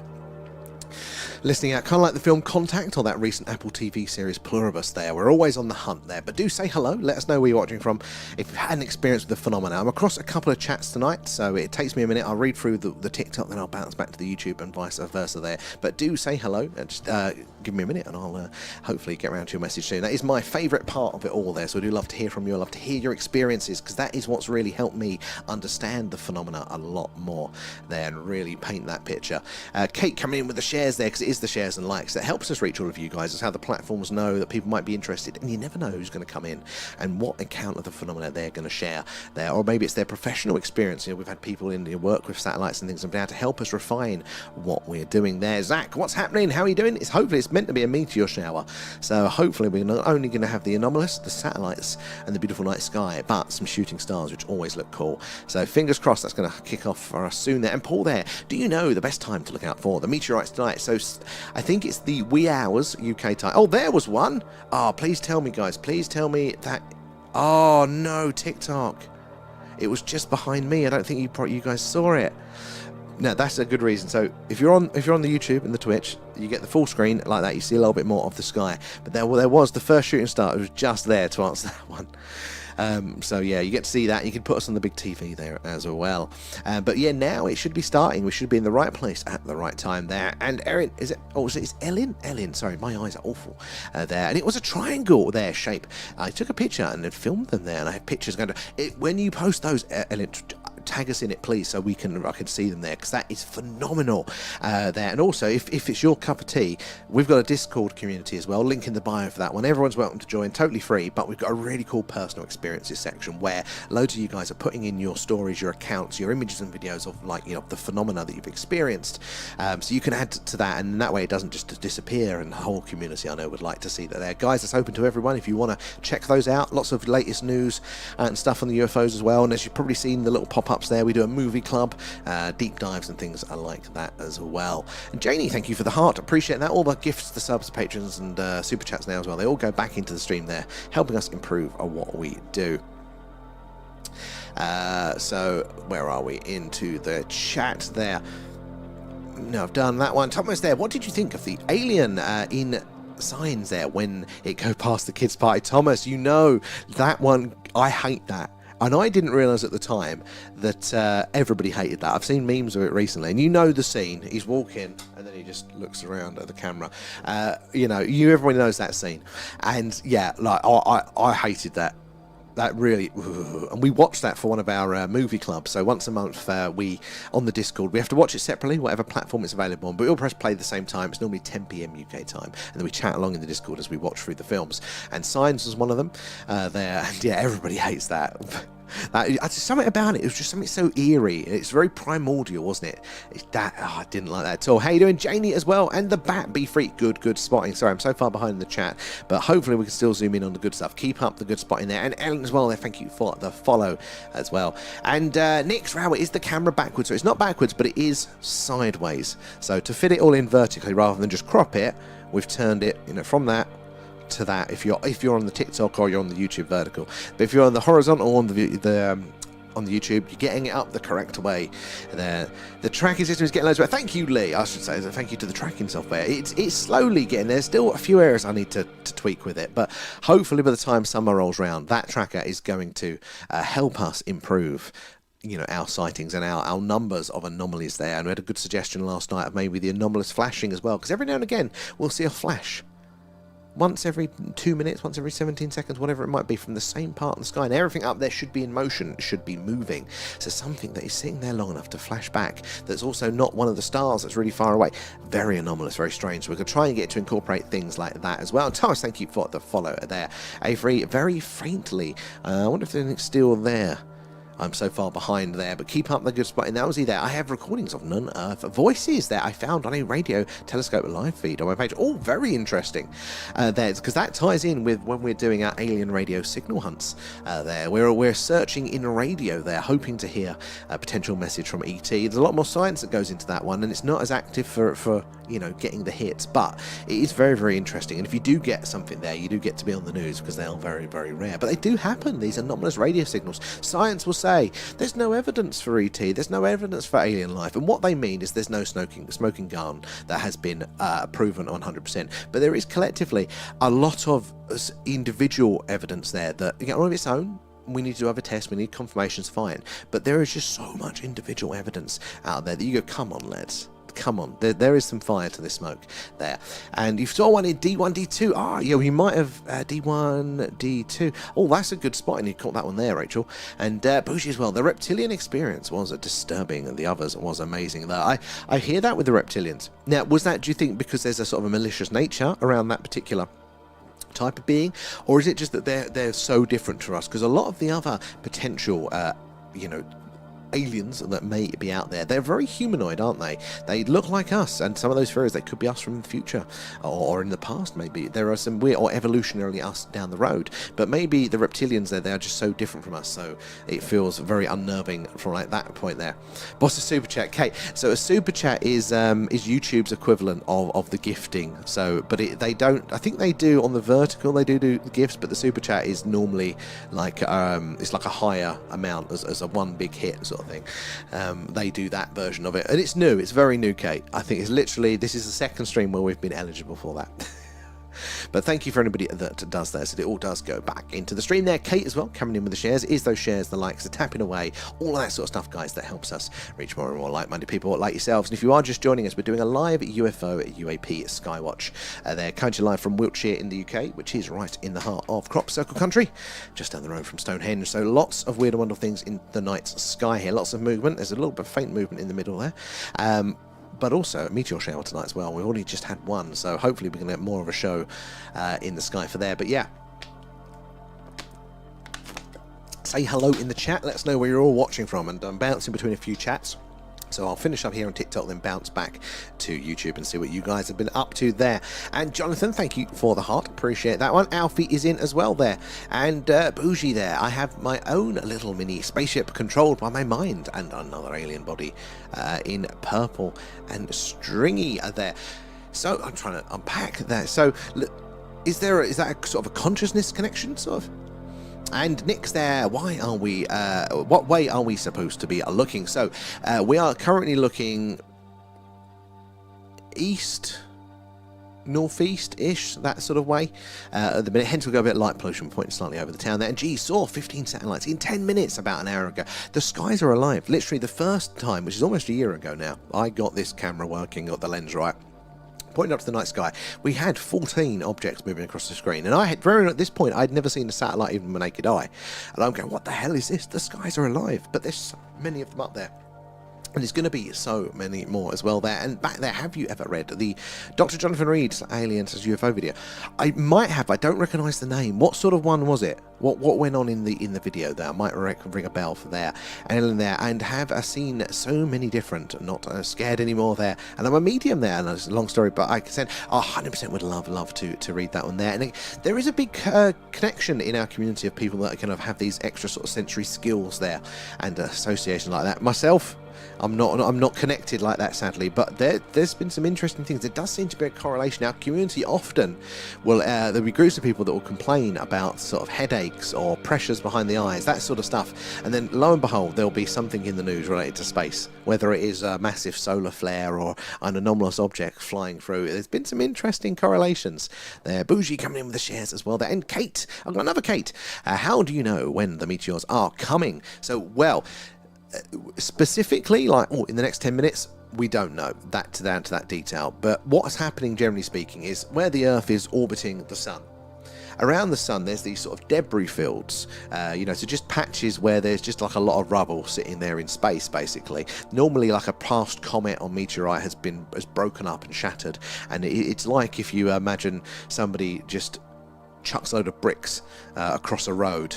And then, you're driving along your road. Oh, I'm going through the brick patch, and that's kind of what's happening for the planet. So in their orbit, we go through those denser patches, and that's why they're predictable. So we've got the one that we've got tonight. I can't remember what name it is now tonight, but we go through them, annually. A lot of the time, they're these denser patches, and as we go through all of that detritus rubble enters the Earth's atmosphere. There hits the atmosphere. The friction causes the heat and those fireballs there, and it burns up.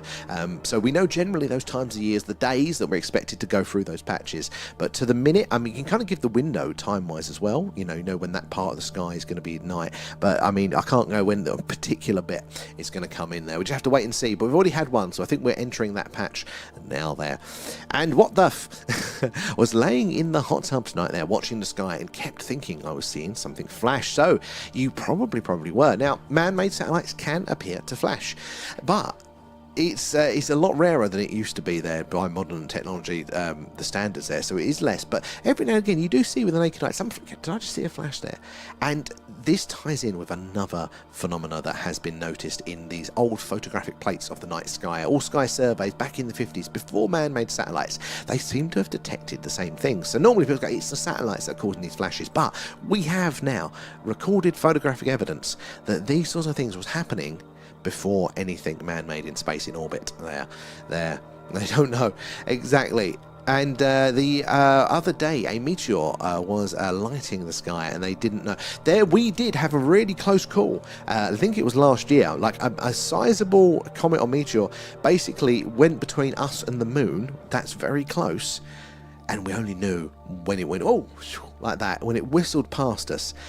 We do not have a good understanding of everything. We're getting better, but by no means is it 100% do we know what's going on in our solar system, let alone in our orbit, and then even our own atmosphere. We do not know everything that enters and exits there. We just don't have that sort of coverage. They want you to think, don't they, that it's all covered. We'd know if somebody launched or landed. But no, we don't have that sort of coverage at all there. And they was lovely there with me, beautiful, but the snaky eyes, and later they tried harvesting you. So there's a little bit of manipulation going in there. I don't trust them. And Nasha there, where do I click for the Discord? Brilliant question there, Nasha. So link in the bio, so if it's TikTok or YouTube, on our main, if you click on our name, I assume it'll take you to the page there, and at the top you should have the information like a link tree with other links there. So the Discord is in there. So if you've got Discord, what should happen, you click the link, it should take you, open up your Discord app and say, hey, do you want to join the Thing UFO channel? Just go, yes.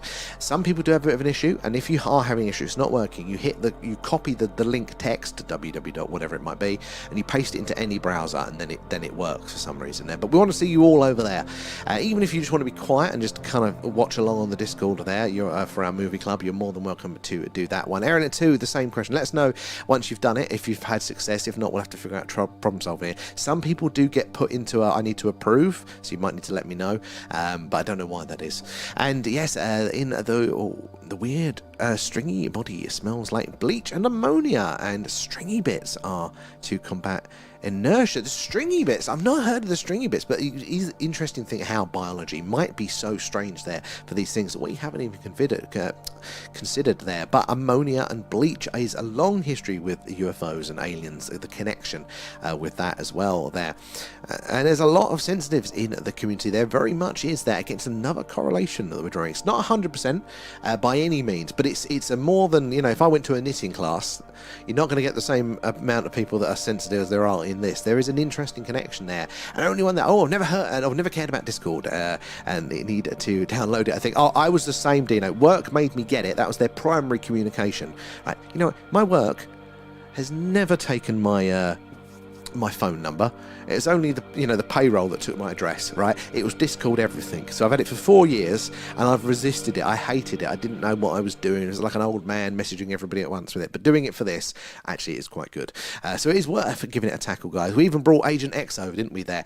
And Bogus Gasman there. Did no one see the shooting star in Scotland around 15 minutes ago? Oh, you're getting some action up there. We've got a few Scots in the house. Did you guys see it? What part of the sky was it in there? It's your prerogative, exactly.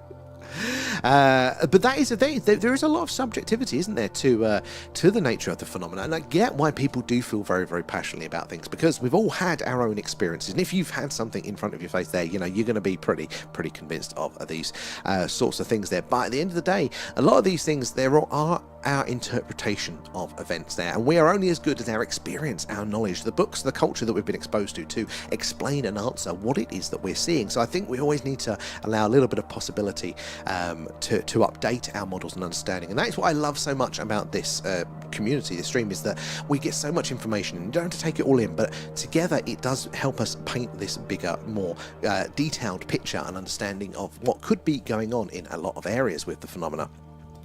But it always blows my mind if you think that actually this didn't start in the 50s with Roswell. That was the start of the modern day UFO movement. But you go back to folklore, you go back to the religious texts, you go back to cave paintings and things like that. If you break down the phenomena to its core events there, lights in the sky, little people taking people away, stuff like that, that's been going on the whole damn time. It's a very, very long time. Might be all of time as far as we know, but it's been described in different ways through the cultural lenses of each time, the best that they could do by their understandings to explain things. And it's really interesting that in the 50s, when we as a culture started to put, you know, men in space in metal, and so women as well, the Russians, but man was going to space there in metal spaceships, looking about other planets, considering going there. That is all of a sudden when we started to see UFOs, little green men from distant planets there. You know, whereas before they were interpreted as the fairy, the fae, taking you to distant realms, and people don't come back, don't eat the food, was one of them there. You know, same biblical earlier than that. I mean, it goes back, doesn't it? But that shows you how much in our cultural interpretations inform and how we understand what it is we're seeing, how we process all of that there. And anyone watched the new Bob Lazar movie? It's so good. Oh, and yes, and we are a big fan of it there. I very much enjoyed it. We are going to be doing, hopefully when they release that as a live VR experience, we'll do all that one together there. And by Beatrix there, they laughed at her star, but she proved them wrong. She did, yes, it's Beatrix Viroel. I always get the last name wrong.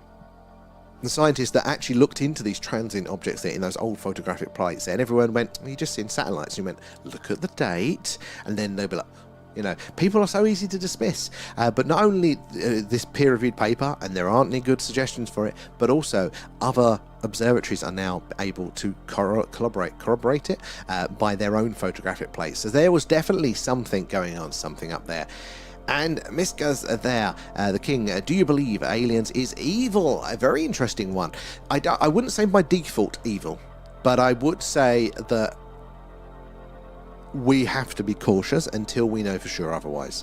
And I would imagine that there are so many. If there's one alien species, then there's going to be loads. You know, it's just how the numbers work. So I'm sure some of them will be by our standards considered evil. I'm sure some will be not.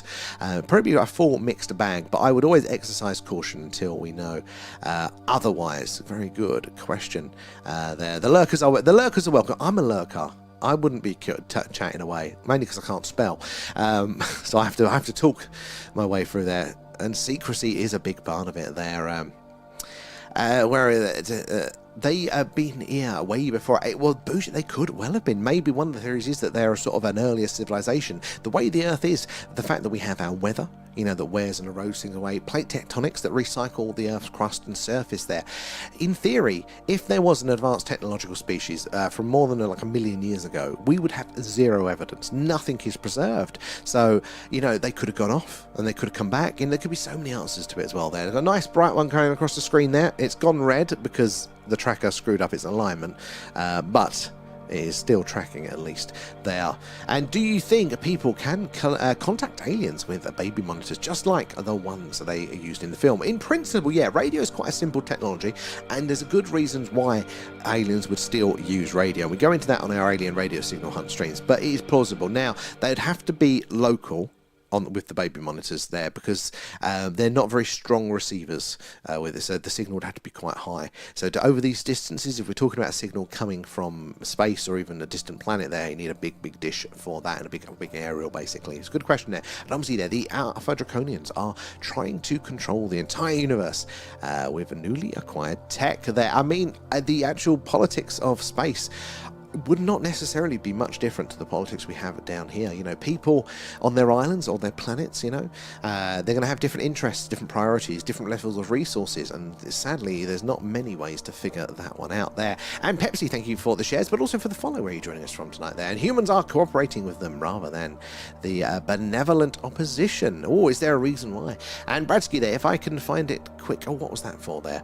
And the bat, if no one has heard of the Dr. Jonathan Reed's Alien/UFO video, the story, look at the story there, do yourself a favour. I'd be interested to know what one it was. I might have seen it there. And Pepsi there, but she works with Dennis. Yeah, we're lucky enough to have Dennis in, and Dennis he's an interesting chap. I can't remember his second name there, but he's the guy, part of the team there that found the Baltic Sea anomaly, and which is a very, very interesting object that has been scanned, detected at the bottom of the Baltic Sea, and it looks like the bloody Millennium Falcon down there. And there's some, again, strange effects around it. We really need to get more information on that. So Dennis himself is very, very interesting there. We had him visited in the stream once or twice. It was very, very cool. There, Absy as well coming in, and Kate and Tony there with the shares there, and is that Oster as well there. Thank you for the follow, good to have you in. Tony, the wow signal was no post art. Bougie, I am so 100% on that one. Some of the excuses, the ways that science will tie itself in knots with the ultimate Paul trick shot to try and explain away some of these things there. I second that. And Cribbage is in, good to see you there, thank you for the heart. Right now, back over to the patient tubers. Let's see where we got to with you guys there. And Captain there too there. Hello, saw a few weird lights last summer over Woodhenge. The sleepover in the car. So I haven't been to Woodhenge, but that is not far from us here as well. Tell us more, because that part of the world, we're technically this part of the world as well. There is so many sightings, there is so much activity, and then you get the things like the crop circles. Lovely. Tell us more. That'd be very interesting to hear there as well. The names had the bell. Yes, that's the digockle there, the Nazi bell. Again, used I think as it like rotating mercury as part of its propulsion. And oh, my chat has jumped ahead. Let's have a look to see where we were with this one. That was the one there. I need to print off a version of that there. Can't put in, yeah. Oh, you can't, yeah. I've given up. I'm trying to filter out the speech there. And Captain there, Sutton Veney last year. So that was the one that was just outside of our town. That one, the Sutton Veney crop circle, was the first one of the season, and luckily it was right on our doorstep there. The trajectory lines are awesome there. Thank you, Rob. Hopefully it will get more and more accurate. Like this one seems to be quite accurate. See if it stays on it. Zoom mode activated. See, that one actually managed to get it right bang on, that one, isn't it? Look. So hopefully that'll stay green. It'll keep maintaining that track and only go red if it does something strange. There's another one that's popped up on the screen there. So if you are joining us, guys, we're doing a live alien raid. No, that's the wrong one. We're doing a UFO, UAP, a Skywatch, and we're coming to you live from Wiltshire in the UK, right in the heart of crop circle country and just down the road from Stonehenge. So a long history with the strange and anomalous in the skies. There's also a meteor shower tonight, so we're getting a little bit of a show from Mother Nature there as well. But keep your eyes on the screen there, because we've got these objects that are moving across. Most of them, sadly, will be man-made satellites, but not all of them there. And if you pay attention, every now and again, one of them will do something strange, something that a satellite just can't do there, like stop dead, shoot off its speed, change its course, its trajectory, the interstellar handbrake turn, and that is our eureka. That tells us that we're dealing with something a little bit stranger. So keep your eyes peeled on those skies there. Say hello in the chat. I'm a bit behind because I'm jumping between two chats, but do say hello and I'll get round to you guys in a minute there. And Eastern Coach Works there, half high from Suffolk there again. I've seen, good to see you, I have seen a full-on craft passing overhead, covering mass sky. Also, I've seen a grey in the flesh, and it was working on a field fast, either taking soil or putting something in. Now, that is... What does that feel like? Like seeing that physical craft in the flesh with your own eyes there. Like I've seen the stuff on the screen there, but actually the outline of craft when I'm outside with it, I haven't seen it. I think it'd just be so awe-inspiring, but also a little bit stressful because of how spooky, like that there. But also seeing a grey, that's something that I just think predator prey instincts would kick in with me, and I'd be like, no. There, what is that like to experience that? George Adamski, I know the name there, UFO. He's had a book of flying saucers, a classic one there. And Hans Kalmar, director, has Advanced Weaponry Division. Are you doing recruiting there, Zen? And I think they're humans or bots from the future. That is one of the theories, actually, this extratemporal model. So it's not just extraterrestrials, other beings from other planets. I mean, there's a high probability of those, but if you look at the fact that most of the encounters that people describe they're very similar to us, like strangely similar. What else, other than the lineage, of that we have developed from, there that looks like us, bipedal, heads on shoulders, all that sort of stuff. You look at the rest of the animal kingdom, it looks very different. So why is it that these distant extraterrestrials all look very same, like bipedal, heads on shoulders, arms, legs, that sort of stuff? Maybe they are us from the future, and evolutionary speaking, if we keep on our current trends, we could look like the classic greys there. So there is a good argument there. And if you are building a spaceship with warp drive, as we've established as well, that doesn't break physics, it is technically possible if you have enough energy there, then you're also building a time machine at the same time. So maybe indeed there, the P-52s. Oh, is that the winged craft there? The Germans developed during the end of the war there, because there was the fear that the first sighting where the term flying saucer was coined, the Kenneth Arnold one, may have been those being test flown, because he didn't actually describe them as looking like saucers. He described them as moving like saucers skipping on a pond. So that's where the flying saucers come from. But he described the craft as more of a sort of a boomerang, more of a flying wing, which could fit with recovered Nazi craft there. And Garnet there's a lot of planets in a line up at the moment there. I mean, there's just a lot there in general. But we've in our solar system there was like a full-on planetary parade recently, wasn't there? And it's very interesting there. David Bowie, the man who fell to Earth. Funnily enough, they're actually talking about planet. They're always talking about a planet X, aren't they? Like another planet in our solar system, but it's probably really, really, really far out. So that's why we can't see it, and it's that far, no sunlight to reflect. So they can kind of see the gravitational evidence of their strange tilts in other planets there, things that have been disturbed, the wake essentially, behind the ship as the ship passes. That's what they're looking for. But the committee that is looking for that at the minute, they are strongly considering posing to name this planet, if they eventually do lock it in and discover it, to name it after David Bowie, which in all these Greco-Roman gods. And look, there's David Bowie there as well, and a lolly there. Hi, I am in Deal in Kent there. Lots of strange things in the skies here on a clear night. Also saw 3 bright white orbs moving silently above me in Wales last year. Very, very interesting. Could you kind of get like a height on those 3 orbs there? Because if that's low down, that is very interesting there. If that is like, not in the upper atmosphere, that is incredibly, incredibly interesting there. But yeah, Deal right along that part of Kent as well. It's an anomalous place there. Loved that, and thank you for joining us there, Lolly. And Zark is back in. How are you doing there? And Scooby-Dooby Goopy there. Leonard Asteroid is currently happening there. Oh, Leonid, sorry, Asteroid. It is, you're right. We've already had one, but we haven't had a lot, actually, which is a bit disappointing. So hopefully we're going to have a few more as the night goes on there. But we are pointing in the right direction there. Anyone watched the S4 documentary? Yes, and it is amazing. I got a lot of answers, but I also got a lot of questions there as well. Oh, Scooby, the Meteor, yeah. And as Maya says there, do feel free to give us a like or a subscribe, whatever it is on the platform that you're on there, because we do this pretty much every night there. So we'd love to see you in for that, and you get those notifications when we go live there. And is that Agino? Is that Aginos, man? There. Ghost of an old man seen running on the M25 near Potter's Bar exit about 3 a.m. The morning was a very creepy sight. I kind of had a sighting like that once, not on the M25. And I don't know if it was a ghost sighting here, but it was actually really eerie. But it was the middle of, I think it must have been like 2 or 3 a.m. It's that time of night where most people, they're in bed. The streets are quiet, eerily still. I love that time. It's like stolen time. That, and I've got insomnia. But I was driving down. It's not a country road. There were houses along it, but it is more rural than the area. And this was back in Essex there. So yeah, definitely tree lined. And absolutely dead, this road. Not another car on it.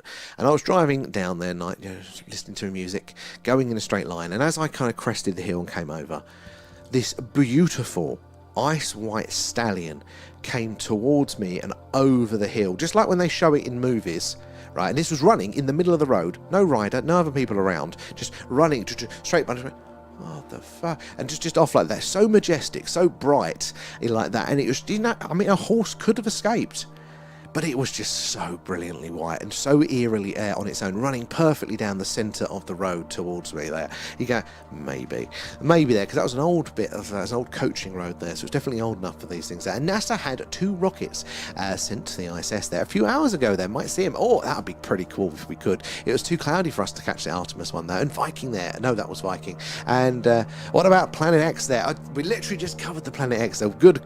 Great minds think alike there, Garnet.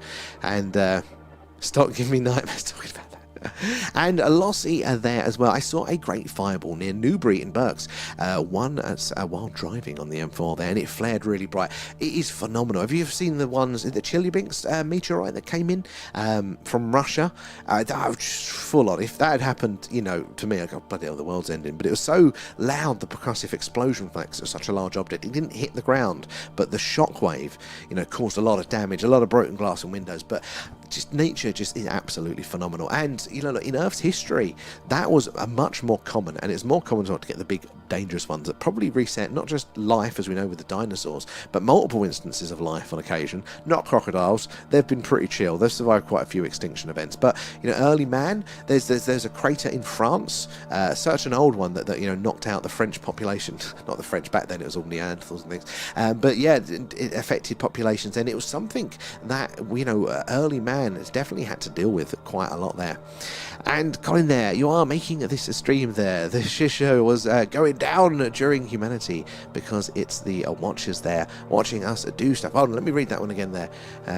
This shit was going down during humanity because it's the watchers watching us do stuff there. I get you there. So the watchers, so that's, do you mean in the biblical sense, as in like you look at the Book of Enoch, they talk about the watchers? Because again, lots of cultures have different names, but they all seem to be describing the same sort of damn thing, and are we, in our modern UFO language, trying to describe the same damn thing, Heads out there, I read years ago that the moon missions saw craft and alien figures watching them from the lunar surface there, and the radio reception was cut, and the excuse was the sun was not able to power the solar panels there. Apparently anyone with a ham radio was still able to recover the signal. Radio is an interesting one. You need a big dish to receive, but I've heard similar things too, and a lot of the astronauts, they did come back a bit strange.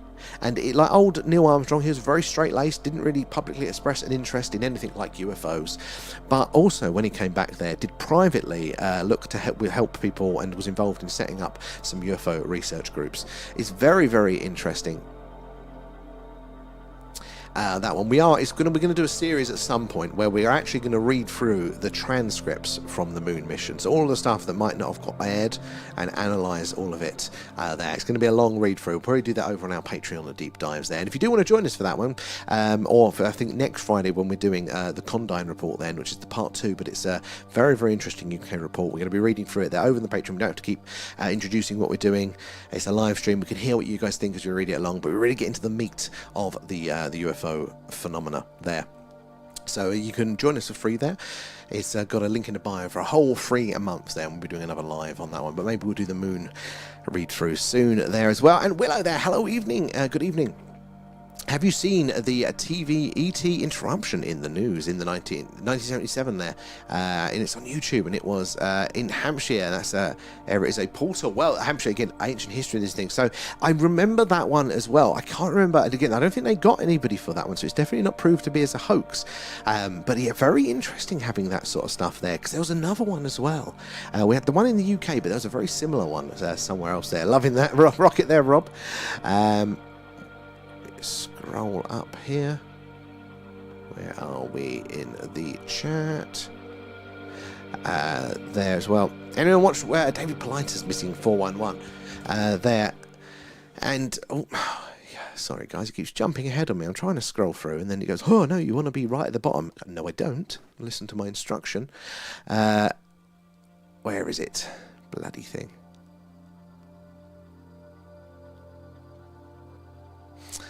We're nearly there. There we go. All right. The story I read online said that before they went to the moon there with humans, they deliberately crashed a probe onto the into the Shard, a huge tower on the lunar surface. I think there were some interesting things afoot that we don't fully know about the moon missions. Definitely there, but there are what appear to be some structures. I don't know if we had high enough resolution pre-moon. It's only when we got those orbiters around it that we really get the details of some of those things there. And the missing 411 UFO connection is awesome there. I do think that, you know, we look into the missing, there's going to be a connection probably with this, because it would make sense. You know, we do that to animals in the wild all the time, don't we? We abduct them for whatever purpose as well there. And apparently a maintenance guy said he was supposed to call down the projectors that shone the live feed and saw the NASA scientists being amazed on the structure of the moon. So they did this. One of the weird things about the moon landing is, rather than providing a direct feed from source as you would do through the wires, you know, for the moon landings, NASA actually projected the feed, and that then the television companies pointed their cameras at that. And there's not really, as far as I know, a good reason for doing that. There. And folded clothes. Some of them are interesting. I think some of the general missing ones, because I think, doesn't old David Politis with the 411 point to a lot of Bigfoot stuff, and I have heard quite a few where the individuals that are covered they've been found, sometimes alive and well, and that kind of just put a little bit of salt on it there. Not to that the individual counts aren't interesting, but I think as the collections, I was like, oh man, I can't bother to do all that looking there. But very, very interested there as well there. And is that Dean Angel there? Or is it D? Yeah, Day Angel there. Sorry, what are those satellites? There's going to be a lot of them are going to be satellites there, but we're in particular looking out for the ones that act a little bit strangely, that stop dead, that shoot off at speed, that change their course, their trajectory. Anything like that can point to us that actually it's a little bit strange there, and it might be something a little bit more anomalous. So keep your eyes on them and follow them across the screen there. And the scientist thought he was part of the NASA team there. And it's so cool. Yeah, Rob, it is, isn't it, seeing all this action on screen. And the ghosts of a red live lady seen crying in Highgate Cemetery. There, I do love a good spooky story as well there. And you're in a magical part of the world there, the Port Willow. I'd heard like ley lines and all that sort of stuff before, but it's only moving here and actually realising how different the landscape is and how that actually feels to be surrounded by that the whole time. I mean, Essex has its nice bits, but it's quite a flat landscape there, and you know, it's been around a long time. There's always been people inhabiting there, but it's not got the same heritage, the same history as somewhere like this there. Oh, and it was online pre-2000 in the story about the first lunar mission. All very interesting. There is definitely some shenanigans afoot with the moon landings there. I do think ultimately we did go, but there are some interesting things. Definitely they keep certain things a secret from us there. And apparently the astronauts saw glass shards and huge structures that look like... I've heard something along those lines there. And I'll do a vlog soon. I explain what I saw. Oh, 100% Eastern. I need. Yeah, I want to hear about that. That's going to be pretty cool there.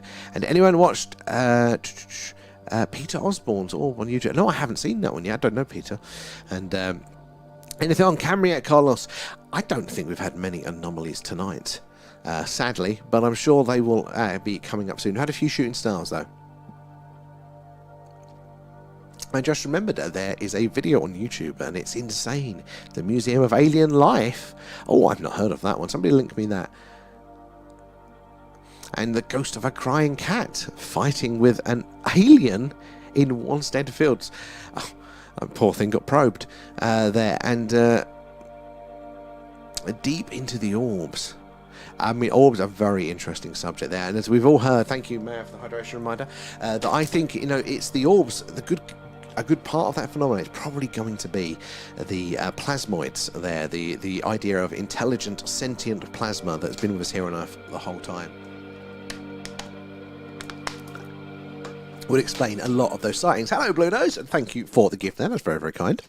All goes back into the stream, and it's is it just me, or is that the bluish one at the bottom moving but very slowly? 100% is so, with the Earth's rotation, but these stars being so far away. If you actually speed up the stream, you drag that, you know, on the playback there, drag the controller, you'll see all the stars move across the night sky. And that one, guys, so TikTokers, I don't think you can quite see it yet. Hold on, where's my cursor? We've got Vega back into shot. So this star here, no, it's not. Oh, it's behind the gift goal for you guys. It's literally, you can just see it around the text there. That is Vega. Now, that was our companion for our stream last year. When it gets into the middle, it's really big, it's really bright and really purple. Absolutely stunning to see it there. First time we've had it back in since last summer. Where are we there? There, the numbers. And where are we? Having the chats. Let's read for this one. And I bet the James Webb telescope there has picked up on stuff they will never ever show. So very interesting that you say that, because I don't know specifically for the James Webb, but I think it would be very, very true. The same thing is, but they've got a new telescope coming live. This is the Vera Rubin. Is it the Vera Rubin telescope there? And they think that, but it's very powerful. It's going to tell us if there is, you know, those atmospheres around these distant planets so easily. It's going to be an amazing tool. But part of this thing is, and it's all public record, that every image that thing takes is immediately encrypted. It's not visual to the astronomers. It's immediately encrypted, sent to I think NSA servers, right? Then AI compares that image of the night sky to a previous one and goes, right, if there's anything out of place that doesn't match the previously, so different stars and things like that, it crops that out and then sends that image for review. And then once the approved image is done, it goes back to the database. The scientists can look at it there. They are purposely filtering it out there under the guise of national security, in case you get a spy satellite on it. We don't want the enemy seeing what our spy satellites look like. But they do, and made the technology to be able to do that. But they've been doing it with another telescope as well. The one that called Free Eye Atlas as well does that as well. But this technology, they're filtering it out in real time there. So totally there. And as Maya says there, remember to give us a thumbs up. We would appreciate, guys, the likes as well there, and a share or so, because that is how we meet you guys. It's how we hear your accounts of the phenomena. It's how we all understand this a little bit better with everybody's knowledge on all of the subject there. So we do appreciate the likes, the tapping away, the sharing that. But do make sure you are subscribed or followed wherever you are there, so you get that notification when we go live there. And Zark, they say the universe is infinite and endless loop. How can anything be infinite there? Going by what we know as humans there on this planet and the laws of nature, there has to be something outside of our comprehension. So Zark, so many things there, but yeah, like, I mean, everything that we're doing, all of our laws of nature that we're identifying, they are based on our human interpretation. And the likelihood that we have anything 100%, considering the fact that we don't even perceive 100% of the world that we experience now, we do not see all of the light that is coming from there. Human eyes aren't designed to see the infrared or the ultraviolet. You know, we don't hear the lower frequencies or the higher frequencies. So if we don't perceive all that, how are we even then going to build a model that fully, truly understands everything? Yes, we can have sensors on things there, but you're right, you know, we're never going to, I think, fully be able to understand the full wonders of the universe at all. But, you know, this is the thing, like, what's the first part there? But the infinite part of it as well there, like this, it gets your head in a mess. Like, I was like, okay, well, what was before the Big Bang? All right, the universe is the biggest container. Everything that we know exists is the universe. What's the universe in, and what's that thing called? It bends my mind. But I mean, not everything actually works how we experience things. So we experience the world in a very general relativistic way there, you know, Einstein stuff, that, you know, gravity, I drop it, you know, cause and effect, that if I make a cake, put all those ingredients together and then bake the cake, it's the cake, and then I can eat it. But actually in the universe, with things like quantum effects and quantum properties there, the order in which things are done doesn't actually matter. And that is actually true over certain distances and time scales there. Like, the order of things doesn't have to be linear. The quantum world is insane to get your head around. If anybody says they understand quantum mechanics, they are lying. There, it means they have got it very wrong. Rob there, the government must protect their assets or dispose of them. I mean, I'm fine with a little bit of national security, but it's so easy for people like that to cover up too much, isn't it there? And I will, TikTokers, I know you've been waiting patiently and your messages are piling up. I will get to you guys shortly. I'm just finishing up here on the YouTubes there. I'm running 2 chats tonight, so it takes me a while to get across there, but it is good to see and hear from you there. People go missing because of the reptilians need those organs. It's possible. It's possible there. And it's like we are fish in a universal pond. Probably quite rightly there. We are so tiny and insignificant around it all there. I would suspect, though, that if we were being harvested for like a physical meat sort of food sort of based thing, that there would have to be a lot more people that go missing there. Just look at our sort of consumption of things there. and it's just seen a huge blue spirit orb there next to your TV screen there. That is very, very impressive. I've only seen these objects like through the camera or when we've been on the lives on the hills, and I do believe. Well, I think there's a high likelihood, I'm not 100%, but we witnessed something when we was up there in person once. It was very, very interesting. Big, bright white light that appeared to be walking towards us. Now, it could have been a trick of the light there, but I couldn't see it replicated anywhere else when we were on that hilltop. No distant car headlights, no lamp posts out in the distance. I thought at first that it was a dog walker with one of those like LED headlamps because of the way it was moving and coming towards us there, but then it just disappeared and kept coming back repeatedly later on, and it did my brain in. What was that? But it was so different to the objects there, so I imagine it's a very interesting experience there. Fishing upon for sure there, and where are we? I don't think that we're supposed to know all the secrets of the universe, and probably quite rightly, but we're going to do our best to understand a bit of it there. Check out how many people go missing every year. No, well, think about how many people go missing, and think about how many animals we slaughter for food. You'd be able to guess a population size, because that could be another argument to this, that maybe there's a very small population of the lizard people or whoever it is there and stuff like that. But you've got to look at the mass of it. We would notice if there was a massive farm, if it was a sizable population there. And then also you've got normal reasons of why people were missing as well. So you have to kind of move that one down as well there. You got the goosebumps now there. And Sainsbury's bag moment. Mate, you remember the Sainsbury's bag? Yeah, I got spooked up on there on the hill in front of all of you guys there. Very, very humiliating there. Definitely seen a fae, the white orb. Well, again, this was on top of an Iron Age hill fort, very ancient part of the country. They're long, it was, again, Iron Age hill fort. It had settlements, dwellings. We know there's graves up there as well. So, yeah, right in the middle of it there. But we didn't see it the previous time there. But it was really strange. It was actually being there with it. It was, very interesting experience there. The McDonald's, but exactly there. And user-friendly 11 for now. There, good spotting there. And look at McDonald's and how they make burgers. Exactly. But look how many cows it takes to make that. And obviously, I imagine, lizard population probably not going to be as large as us are there.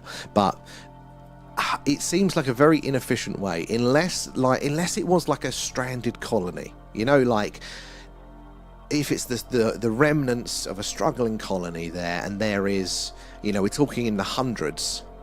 Then maybe that could account for that sort of way of harvesting it. Oh, space worm. There. You never know. But the maths for me on that one. Where are we? In here as well. Joseph there, thank you for the heart there. Oi oi. Dean as well there. Oi oi again. And Blue Nose, thank you for all the gifts, guys. Appreciate that. All the gifts, subs, patrons do go back into the stream there. Oh, there's no cows involved. Well, there's some, but not much, is there? It's all of the connective tissue and all that sort of stuff in it. It's but you need stuff in the process. It's not fully lab grown. You can tell the Amazon rainforest. Let's have a look there. I've still not woke up. Well, if you mean in the sense of I'm actually still quite mainly in the camp of the mainstream explanations for things, and I think that is the healthy way to be by default. Until the world presents you very differently, and you've seen evidence directly for those sorts of things, then you shouldn't necessarily go off down the road for these sorts of things as well. But also, it's just a numbers game. You all right? You look pretty tired. I have done questions for the quiz. Oh, you weren't meant to do that tonight, darling. They had to be done before tomorrow. Well, yeah, but you might not be able to go tomorrow. And But thank you. done the dishwasher. The bins are with stickers and stuff. Yeah. I have put in his cage. I have food. That's cool. Thank you for doing that stuff. I know you feel very ill. Go and rest. Catch you in a bit. Can I just stay here? Is that okay? No. I won't ruin the stream. You will, because you've ruined my neck and that makes me go... Everyone likes seeing me. They do, yes. You can do a stream with them soon. Thank you, darling. Hope you feel better there. And how many burgers do McDonald's make in a day? Like, absolutely millions. Absolutely millions. And how many cows do they slaughter from international across the world there? Absolute ton of them. I think how much was it? How much meat does like the average have a non McDonald's, because they do stretch it out there. But if you're talking, you know, like how many people go missing a year all over the world, that's an incredibly inefficient way to harvest, isn't it? That, for me, it just doesn't, you know, part of it is cow meat. To a degree, you can argue about how much, but you know, it has to be by certain standards. There. Anyway, where are we over in this catch up? Where were we? Because I'm there. And aliens could have a much higher state of consciousness there. They would consider humans to be like ants in some respect there, and it would be like trying to explain algebra to an insect. I think that could be a very, very, very big part of it. A lot of what we've got, the issues, is that the way the human mind works and the way we store and process information is it's like a tree with the branches. Now, individual pieces of information are the leaves that you got hanging on the tree, but it needs a twig. It needs a stick, it needs a branch, you know, it needs to go to the trunk. If we don't have that branch and structure in place there, no matter what those aliens say, that leaf is going to fall down. But it is exactly like that, you know, with that interpretation of the phenomena going back the years and years and years.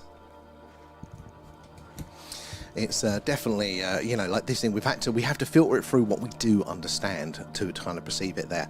And I sense we are spirits having a human experience, their learning experiences. The Earth is a school for souls. I've heard that one a few times, actually, when we're there, definitely. And that is true. Even the mainstream scientists are coming out with around their theories of consciousness that we are the universe experiencing itself, which is 100% true. We're definitely doing that. That is agreed. But also that we are sort of experiencing consciousness for a sort of headset. This meat suit is the equivalent of VR goggles there. Now I've got to catch up. I'm so behind on the TikTok, guys. Let's have a look.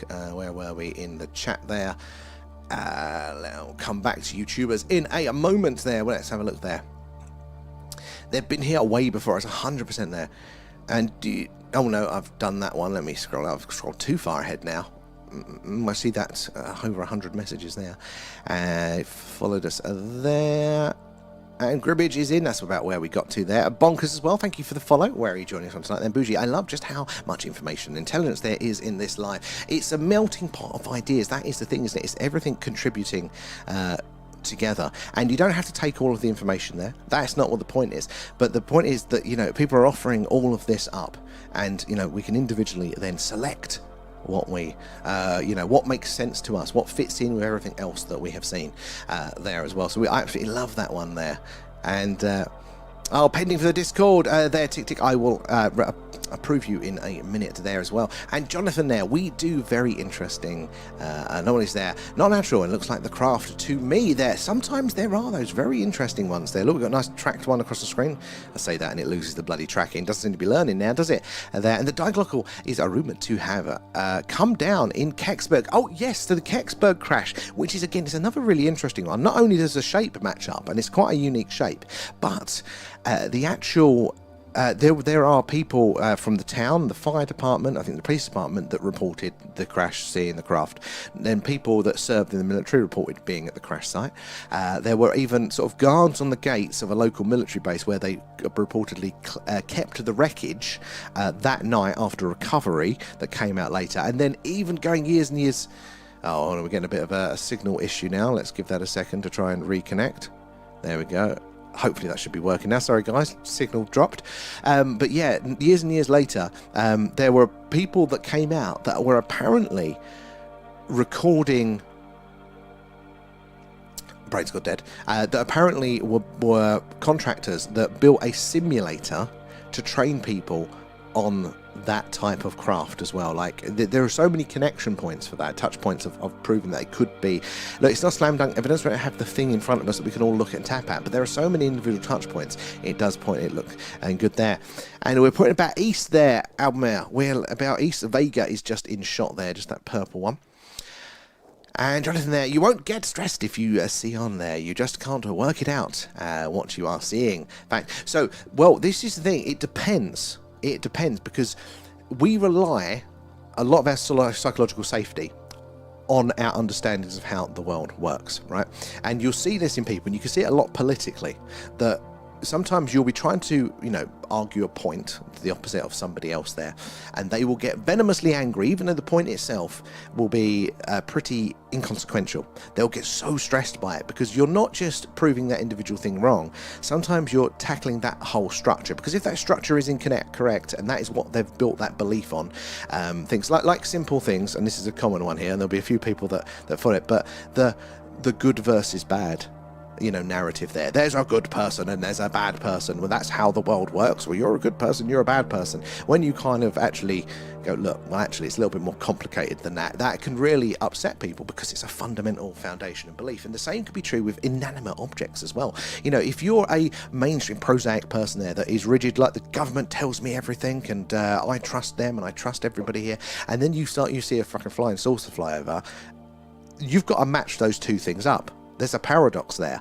And that difference between your experience and your belief structure, depending on what the cost of that experience is to you, it's the definition of trauma. It's very interesting how the mind works there, and space evolution over time as well there. And the Nibiru, the Anunnaki, and the elliptical orbit there. I need to watch that. I mean, yeah, there's loads of that talk about that, and there are touch points. It's not just old Zachariah Sitchin as well there. And Luis as well, thank you for the follow there. I wish you could see a ghost. I mean, yeah, I don't know if that horse was a ghost there. And Mitchell there, whereas Essex, it was Eastwood Road between Rayleigh and Eastwood there. That's where that one was. The less densely populated bit as you get out of Rayleigh, just as you get out of Rayleigh, that's where that horse was. And Michelle as well there, thank you for the share. I appreciate that. Those likes and shares, they help us reach more and more like-minded people. And if you are just joining us, I'm trying to catch up with the TikTok chat, so you give us a second. But also, I've got to catch up on the YouTube back over there as well. We're running a few chats tonight, a few messages behind, but I do want to hear everything you guys have got to say. Find it absolutely fascinating there. But yeah, we're doing a live UFO UAP Skywatch tonight there. These are the skies live from Wiltshire in the UK, right in the heart of Crop Circle country, and just down the road from Stonehenge. So the strange and anomalous are very familiar in these skies. Keep your eyes peeled. We have a meteor shower as well. We've seen one shooting star. Hopefully we'll see a few more as well there. And I held that meteorite. That was the size of a dove. Oh, I remember touching, I think they've got one at the Greenwich Observatory there, a proper iron meteorite there, and there's something about holding something like that is amazing there. Andrewski, how's your days been there? What time are you on to, mate? Oh my god, actually that's a good point. I've got so much to do, and I've got to be on a train tomorrow morning as well, so I probably won't be on much longer, but I say that and we've still got so many messages behind.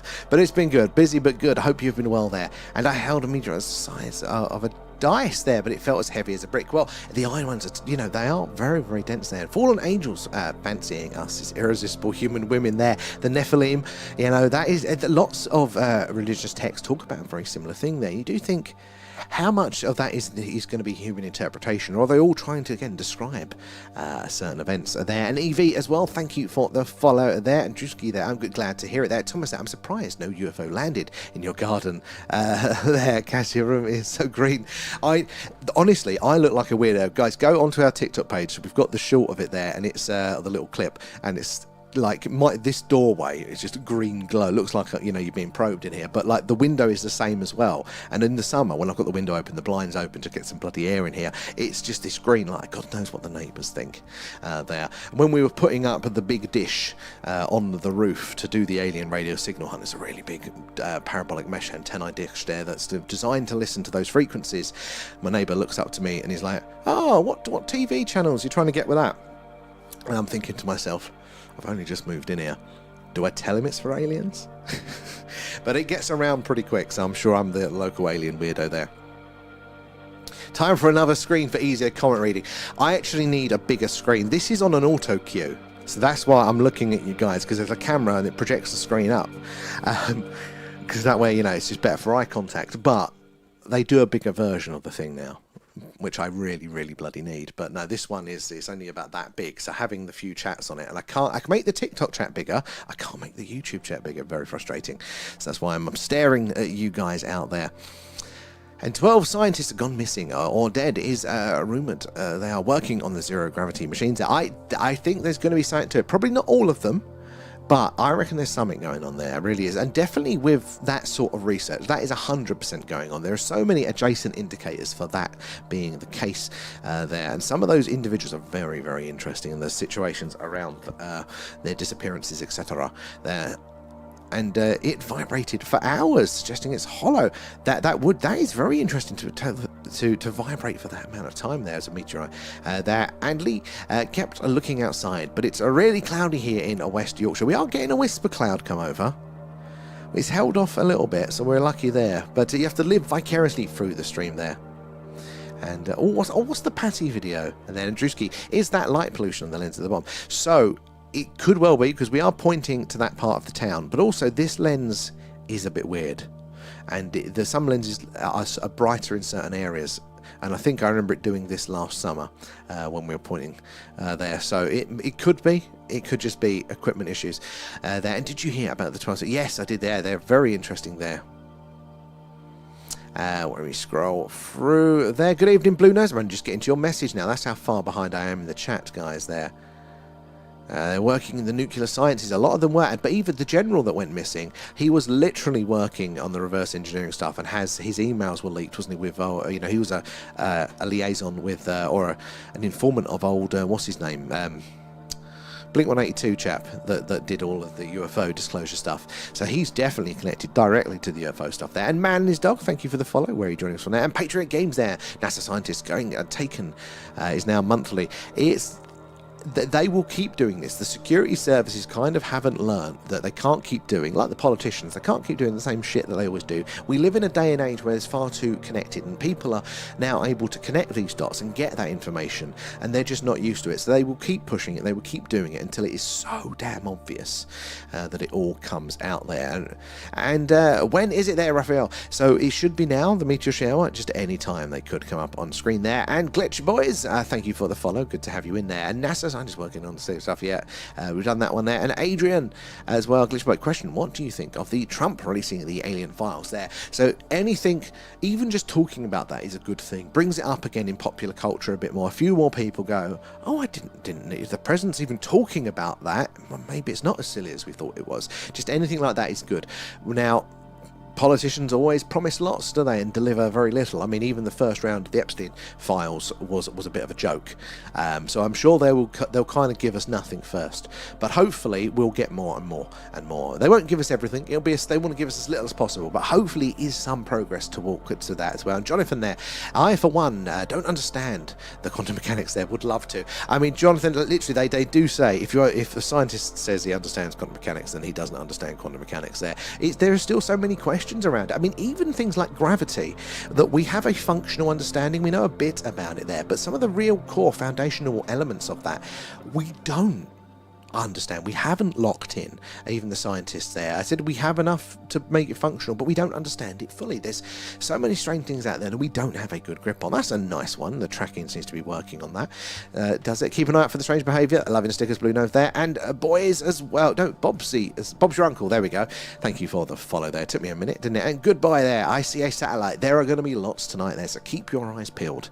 But we need to see it do something strange. I said lots of man-made satellites up there, just like that when it's tracking now. That is following a straight, consistent path, a nice, consistent speed. Probably a man-made satellite, but at any point it could stop dead, change its course or trajectory, and prove to us that it is not one of the many man-made satellites, but it in fact is something a lot stranger. Now, what that strange thing could be, that's anyone's guess. It's hard for us to tell from down here, but satellites can't change their direction, they can't change their speed, not by what we can see from down here. It breaks physics. They're falling to Earth in a big circle and looks like a line to us there, so that immediately tells us it's something strange there. Kate coming in with the shares again, guys, the likes, the shares, we do appreciate all that. That is how we reach more and more like-minded people there like yourselves. You don't know who's going to come in and going to share their experience with the phenomena or give us some more information there, so I really appreciate that, and it helps build our community up there. And love Lee Budgets are there. What was the space worm? So sorry about that. It's a bit of our colloquial term for things. So we call them space worms because they've got little worms crawling across the screen there. They're most likely birds or bats. We get a lot of birds and sort of geese and things flying over at night here. And because they're lower and they're not reflecting that sunlight back, they can look darker. Plus they seem to wiggle because animals, organic, they tend to just wiggle about a bit about there. So space worms, bats, birds, things like that there. I'll pass that one on to Leanne there, Kate there. And Vaz, seen any UFOs today? You know what? we've seen lots of activity, but I don't think we've seen the anomalies today, guys, have we? I don't think we've seen any anomalies today. Correct me if I'm wrong. The Ant-Men, you love the Ant-Men there. And Valiant Clips, how are you doing? Good to see you there, matey. I hope you've been well. Sorry it's taken me so long to get around there. JF Aviation there. Hi, when's the best time to see the Meteor? So I think about 3 a.m. UK time is one of the peaks, but right now it is going on. It's just, we haven't had much luck yet. I've only seen a couple there. And Drewski there, your tracker has learned a lot since yesterday. Thank you. As the night goes on, it seems to be getting better, but there's been a few bits I'm going, that's basic. Come on, it's frustrating me a bit. So we're going to have words over the weekend, me and that tracker. Hopefully it'll get better there as well. And Lisa got good night, Lee. Hopefully I caught you there. But thank you for joining us there as well. Now, right back over to the YouTube, guys. Let's see if I can catch up with you at the minute there. And probably in burger meat there. Yeah, the McDonald's meat. And 11 for now. What was that for there as well? And look at the McDonald's and how they make their burgers. I mean, I get it. I get what you're saying. And I will concede a bit of a point here, actually. If the population size is smaller, then maybe they could be more efficient than in my first account there. But by no means do I think it is obvious as a solution, as a match-up for that at the minute there. But it is an interesting angle there. And there as well. And aliens could have a much bigger state of consciousness. They would consider humans to be like, oh no, I've done that one. I must have caught up with these ones already.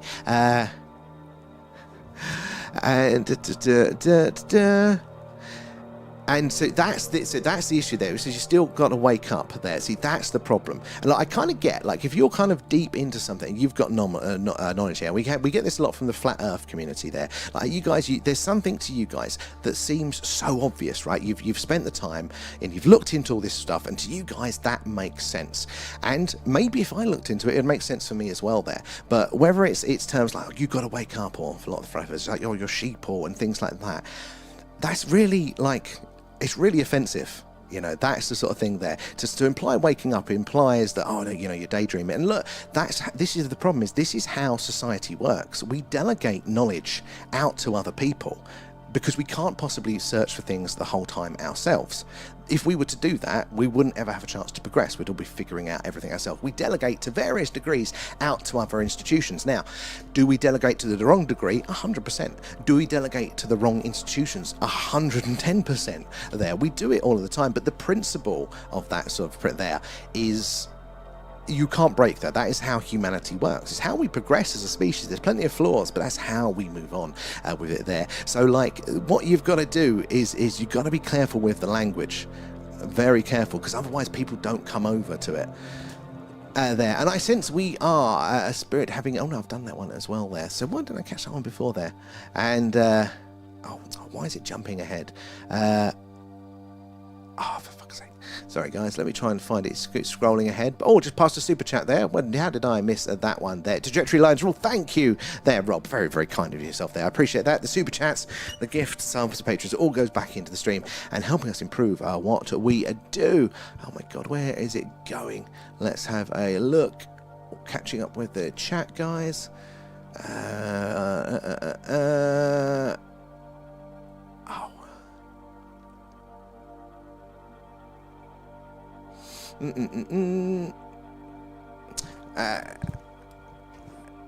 Where are we? Let me scroll up here as well.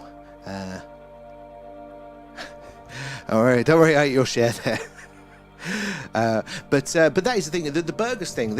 I get what people mean. It's like when they call them the milkshakes aren't really milkshakes. They're thick shakes for a reason, legally distinct, because they don't put the milk in the milkshakes anymore, do they? They haven't done for a long time. And the burgers, yeah, of course they're going to get away with putting crap in there.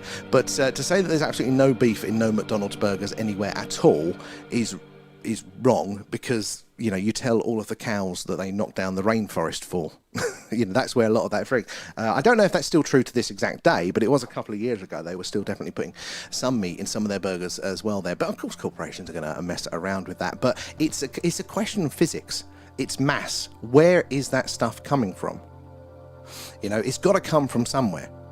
You know, whether it's a cow or whether it's all plant protein or something, there has to be, you know, think of how much agricultural land there is. You know, it breaks physics. It doesn't come from nothing there. And one freaky thing I saw was a human brain at the same has the same pattern as the nerves in the universe, and it's that literally, Zark, 100% there. It's the distribution, isn't it, of mass in the galaxy, something like that, has the same distribution pattern as nerves in the human brain there. As above, so below. There are these patterns. It's insane there. And is it lab grown meat? I mean, they're possibly, I know they're experimenting with that more and more and more there, isn't it there? And can't you look through a microscope at McDonald's chicken dippers and burgers there, and it's not a meat. I imagine most of it probably isn't. I know they chew it all up and stuff, don't they? There's some disgusting things they do, but a certain degrees of it has to be. Purely because if you're operating at that scale, you need regulation improvement there, and they have like the so like this. Actually, this is a really good point. And you're highlighting here something. So I'm making this argument, right, based on a degree of faith and belief. So this is a really good example, because as you're saying this, you know, I haven't tested it. I haven't looked into all of the stuff like that. But what I'm doing is I'm reverting back to things. I know our institutions are corrupt. I know they're incredibly inefficient stuff, but I'm looking at like the scale of things going, like an international institution like McDonald's has to be approved to a certain degree there. Certain amounts will have to go through testing to meet the requirement there for, you know, whatever it is, blah, blah, blah, for this, for that. So for those sorts of things. So there's a default belief to a degree of faith, no matter how much corrupt I think there's obviously a bit. So it's interesting, and I could be wrong. Like this is the thing of it. I can't say 100% that I'm definitely right, but I'm arguing the case because it doesn't sound right. You know, it doesn't kind of fit in that rough shape. And this is a brilliant example of how we navigate the world. Like, we can't know everything about everything all of the time. And now, if for some reason the McDonald's cake having its percentage of meat became important in my life there, maybe the only food I can eat is McDonald's, and I need a certain amount of meat content, and that presents it to me, comes on my radar, then it would be important for me to look and to confirm that, and to check if my belief there, my faith in an institution and a structure was well placed or not, because it rests on it. And now it doesn't. This is just a casual conversation, so I can fall back on the broader things. But, you know, we need that scientific scalpel, you know, of understanding those sorts of things there, down to that granular detail, only when we need that consistent of an outcome. But we can use a blunter, broader tool, belief and faith, and things like that. Art is one of them for those wider concepts are there as well. There.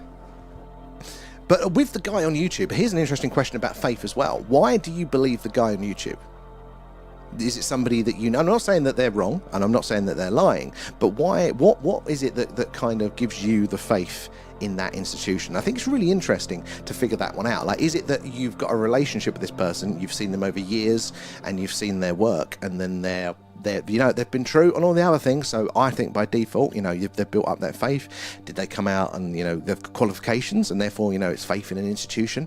You know, it's interesting to figure out why we do that, because there's a few things that I've spouted before, and I go, wait a minute, why did I let that information in and I took that for granted, versus when I stopped and I questioned the other things? You know, why am I questioning and coming back and talking about this one with you, rather than going, oh, that's great, that's interesting? Why is it, you know, what is it about that? What in our brains flags up this down the let's have a think about this, versus that sounds and that fits? What knowledge structure do we filter that through there? And let's be there. We have the Romans. What the Romans ever done for us? I mean, the Romans are an interesting one, aren't they? Like, if you think about how mad it is, like how much we reverted without those structures, without those institutions. Again, use the words again there that they relied on. How our civilizations kind of fell back there. Very interested in it there, and. What's that? I love a lot the one episode where they hacked the mains power and rigged up the heating for free. What was that one? What's that one you chat there? And you do realise they make hamburgers from the leftovers from the select cuts of the cow, and they would still sell the premium cuts to hamburger prices. Oh yeah, but that's it. But that's still meat. Still comes from a cow. So that's what we're saying there. It's like, you know, it's all the ground up male chicks, isn't it? And like, you know, eyelids and beaks and stuff that goes into the chicken nuggets, but it's still part of a chicken. There, isn't it? There. And one theory is that a time machine cannot go back. It can only go forward there from the time it was invented. I've heard this, and time machine, although not fully prohibited by our understanding of physics, it is much more difficult. For going forward is easy because I've just done it. We're all travelling in time. That's one of the dimensions that we perceive. But yeah, and that was one of the things that I hadn't considered until recently, was that maybe they're not necessarily us coming back from the future, that's us that's evolved there. Maybe they are beings from the past, a pre-civilization. They've managed to build this technology to go forward, but they can't get back there as well. Very intelligent, knowledgeable, brilliant live chat. Thank you there. But I'm learning from you guys and being moulded as well, because even the conversation that we're having there, I mean, if we talk about the McDonald's stuff, but that is the thing. This is the thing. You have to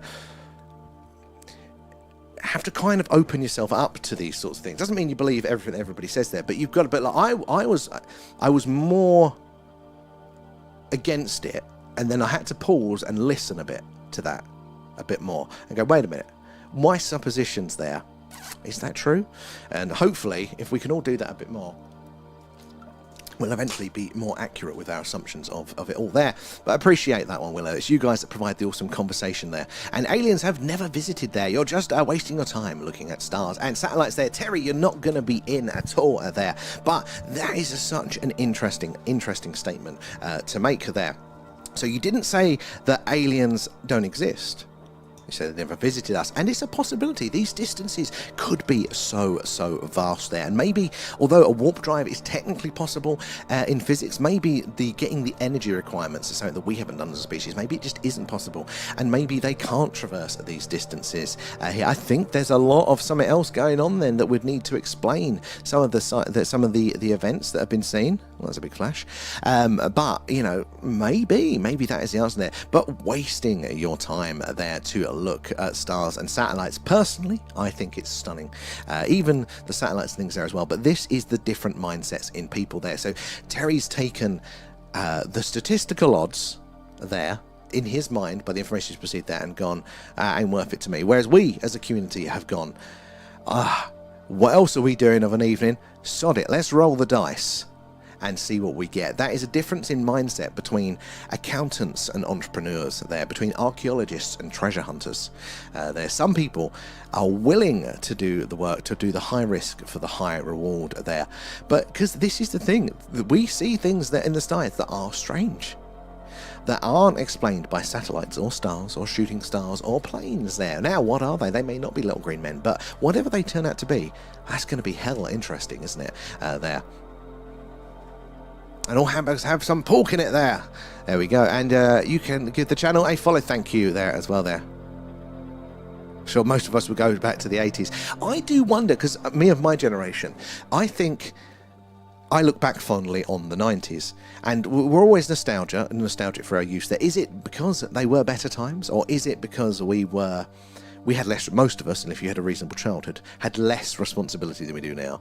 Is it that we're, so connected now, we see all of the world's crap? But is it objectively any worse? I know everybody's going to say, yes, it is objectively worse.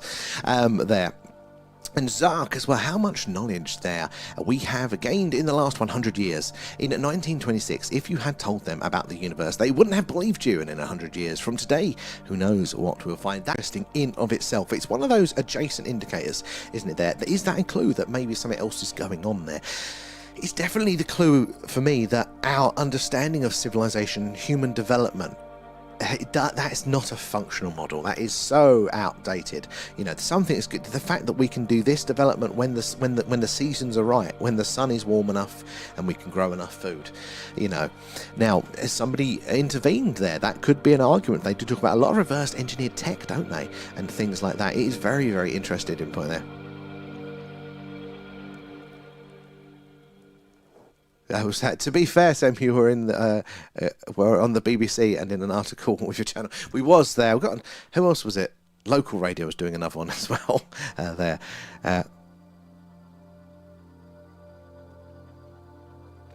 Things will change like horses to spacecraft, and beyond what we can perceive there. Like before. I mean, we have utilised horses for a long time, haven't we? So I suppose we've always had that conception of a mode of transport. But it's interesting, isn't it? We can't pick something out of a vacuum there. But this is something that a lot of artists don't get. that they are, they think it's more of a skills thing, or it's a muse thing, but it's really not. It's matching up dots. They're able to see certain connections in the future and convey that through a specific medium. So if it's too far ahead, we can't conceive of it there, in the same way that probably the Romans couldn't conceive of cars. I mean, maybe they probably could, because they had carts, they had something to attach it to, but you kind of have to have something, not just to verbally explain, but to have that structure, because words and language aren't just so you can tell somebody something. They're a little bit of program, they're a little bit of code, a little bit of software, that actions and executes it. And I've said this before, but it's an interesting way to visualize this, right? If I say, I'm going to go set the table for dinner, right? I can just say, I'm going to set the table, so you've done that down there. But what is involved in that? Well, it's involved in getting the plates out, getting the placemats out, getting the knives, the cutleries out. But how many knives? How many placemats? Where do they sit on the table? What is that individual? How many footsteps is it to the table from where I keep the plates? How many micromuscular movements is it to put that fork and that knife down? All of that, you don't think about any of that. It's condensed into a little program, the same as when you write a little bit of software code, and it is condensed into those words: set the table. That is what language does. It compresses and it frees up your brain then. So language is important for those structures, those functions in the world there. From a distant perspective, our planet's being are intent on making minority gains from fellow Earthlings in the far future. Maybe money itself will cease to exist there. I think it will. Not because I'm a particular, what do they call it? Eden sort of, what do they call that now? Like a utopianist there, but this is the thing. We will homogenize. The more we share the same experience, the more we will become the same, not just physiologically, but psychologically. I think as individuals, we will become less individual. Like we see this currently, both physiologically and psychologically now with modern humans, because our experiences are becoming more and more common. The only reason that we have differences in our body, difference in our physical ability, different in our psychological temperaments is because we're all adapted for very specific different environments. And we've made this comparison before as well, that right now we are 100 and 200 people together now watching this stream around the world, but we're all, through the wonders of technology, whether that's insulation or air conditioning or central heating, we are all sharing probably a very similar temperature within a few degrees there. So we've unified that. But without that technology, in all the different environments, that range of temperatures will be up and down and everywhere. And some of us would have had to have had a fur, to deal with that biologically, had those extra layers. But technologically now, we're equalizing that. But, in the same way that, going to the shops and buying the same product for the same price, that isn't necessarily the same for each person still, even in our modern world. Me, and my mother, we live quite close, right? She's slightly up a hill and I'm slightly down the hill, and the shops are equally distant between our houses there. But that distance is not the same even though the physical distance is the same. I have to go up a hill, she goes down a hill. There's a different calorie expense to do that sort of thing. So from her perspective, she's on the level, so she doesn't go down the hill. I go up and down the hill. So even though we're paying the same price, we're taking the same time, our experience is still slightly different. Now, you imagine a world where technology is so advanced that they can sort out all these differences. We're levitating, we get all the nutrition and the food we need. Well, then our experiences will be so the same that it becomes a liability to have different personalities, become differences. But what do you see in the UFO, the ET encounters? You see they all look the same, all the greys and stuff. We will homogenize like that there. And I saw a good UFO twice. So I got a gold UFO twice at the exact same time in the same place when I was in Wales, and it spun around in a circle. I'd asked to see it before I saw it, and it contacted them. So it's a bit of that consciousness connection there. As gold, it span around in a circle. That is a really cool encounter. Was that a night one as well? And Tom, the shield guide, so that's it. Tom's along there. Well done. So yeah, I mean, I don't know. Tom strikes me. Honestly, he didn't strike me as a sort of person that can hold his tongue. And I think that's why he's totally silent now, because I think he's probably going down a journey, a road that he can't deal with there. I'm going to have to wind it. I'm not fully up to date, guys, but I'm going to have to wind it in the chat tonight, because I have got to get on a train tomorrow very, very early. So I'm sorry, I've actually failed to catch up with the chat tonight, guys. So sorry with that. So, guys, if you did have a message that I didn't read out yet, sorry, save it for tomorrow. I want to pick all those ones up. They're all fascinating there. Tomorrow night, it's 50-50 if we're going to be on for the Skywatch. Technically, if Leanne's well enough, because we're relying on her for that, we might be on TikTok only at about 6:30 to 7 p.m. for what we call The Quest. And that is nothing UFO related. We're piloting a new show, and we're using you as a guinea pig audience for that. And it's hilarious. It's crude, it's silly, it's about half an hour to an hour there. As part of my day job, you get to witness this very weird game show sort of thing that we're playing there. So we want you in there if you're about to test that as an audience. So yeah, if Leanne's well enough, we're going to do that, and that means we won't be back in time to do a Skywatch tomorrow. But if she's ill, we'll be on for the Skywatch there. So just keep your eyes peeled there. Make sure you're following, make sure you're subscribed there, and then you'll get those notifications for that. But if you are about, and we are doing the quest there, we'd love to see you about 6:30, 7 p.m. UK time, something like that, and love your feedback on all of that. So I'm going to scroll quickly to the bottom of the chats there, just to make sure we caught up with everything there. If I haven't caught you and said hello, yeah, sorry about that. It's really caught me ahead tonight there, but I do need to get off, because otherwise I've still got to put my pins out and then get up early for a train there. So you'll have to forgive me. Normally we always reach the end of the chat there, but thank you again so much, guys, for your support tonight. Be that asking questions, providing us with information, challenging us in certain ways as well. We do appreciate all of that there.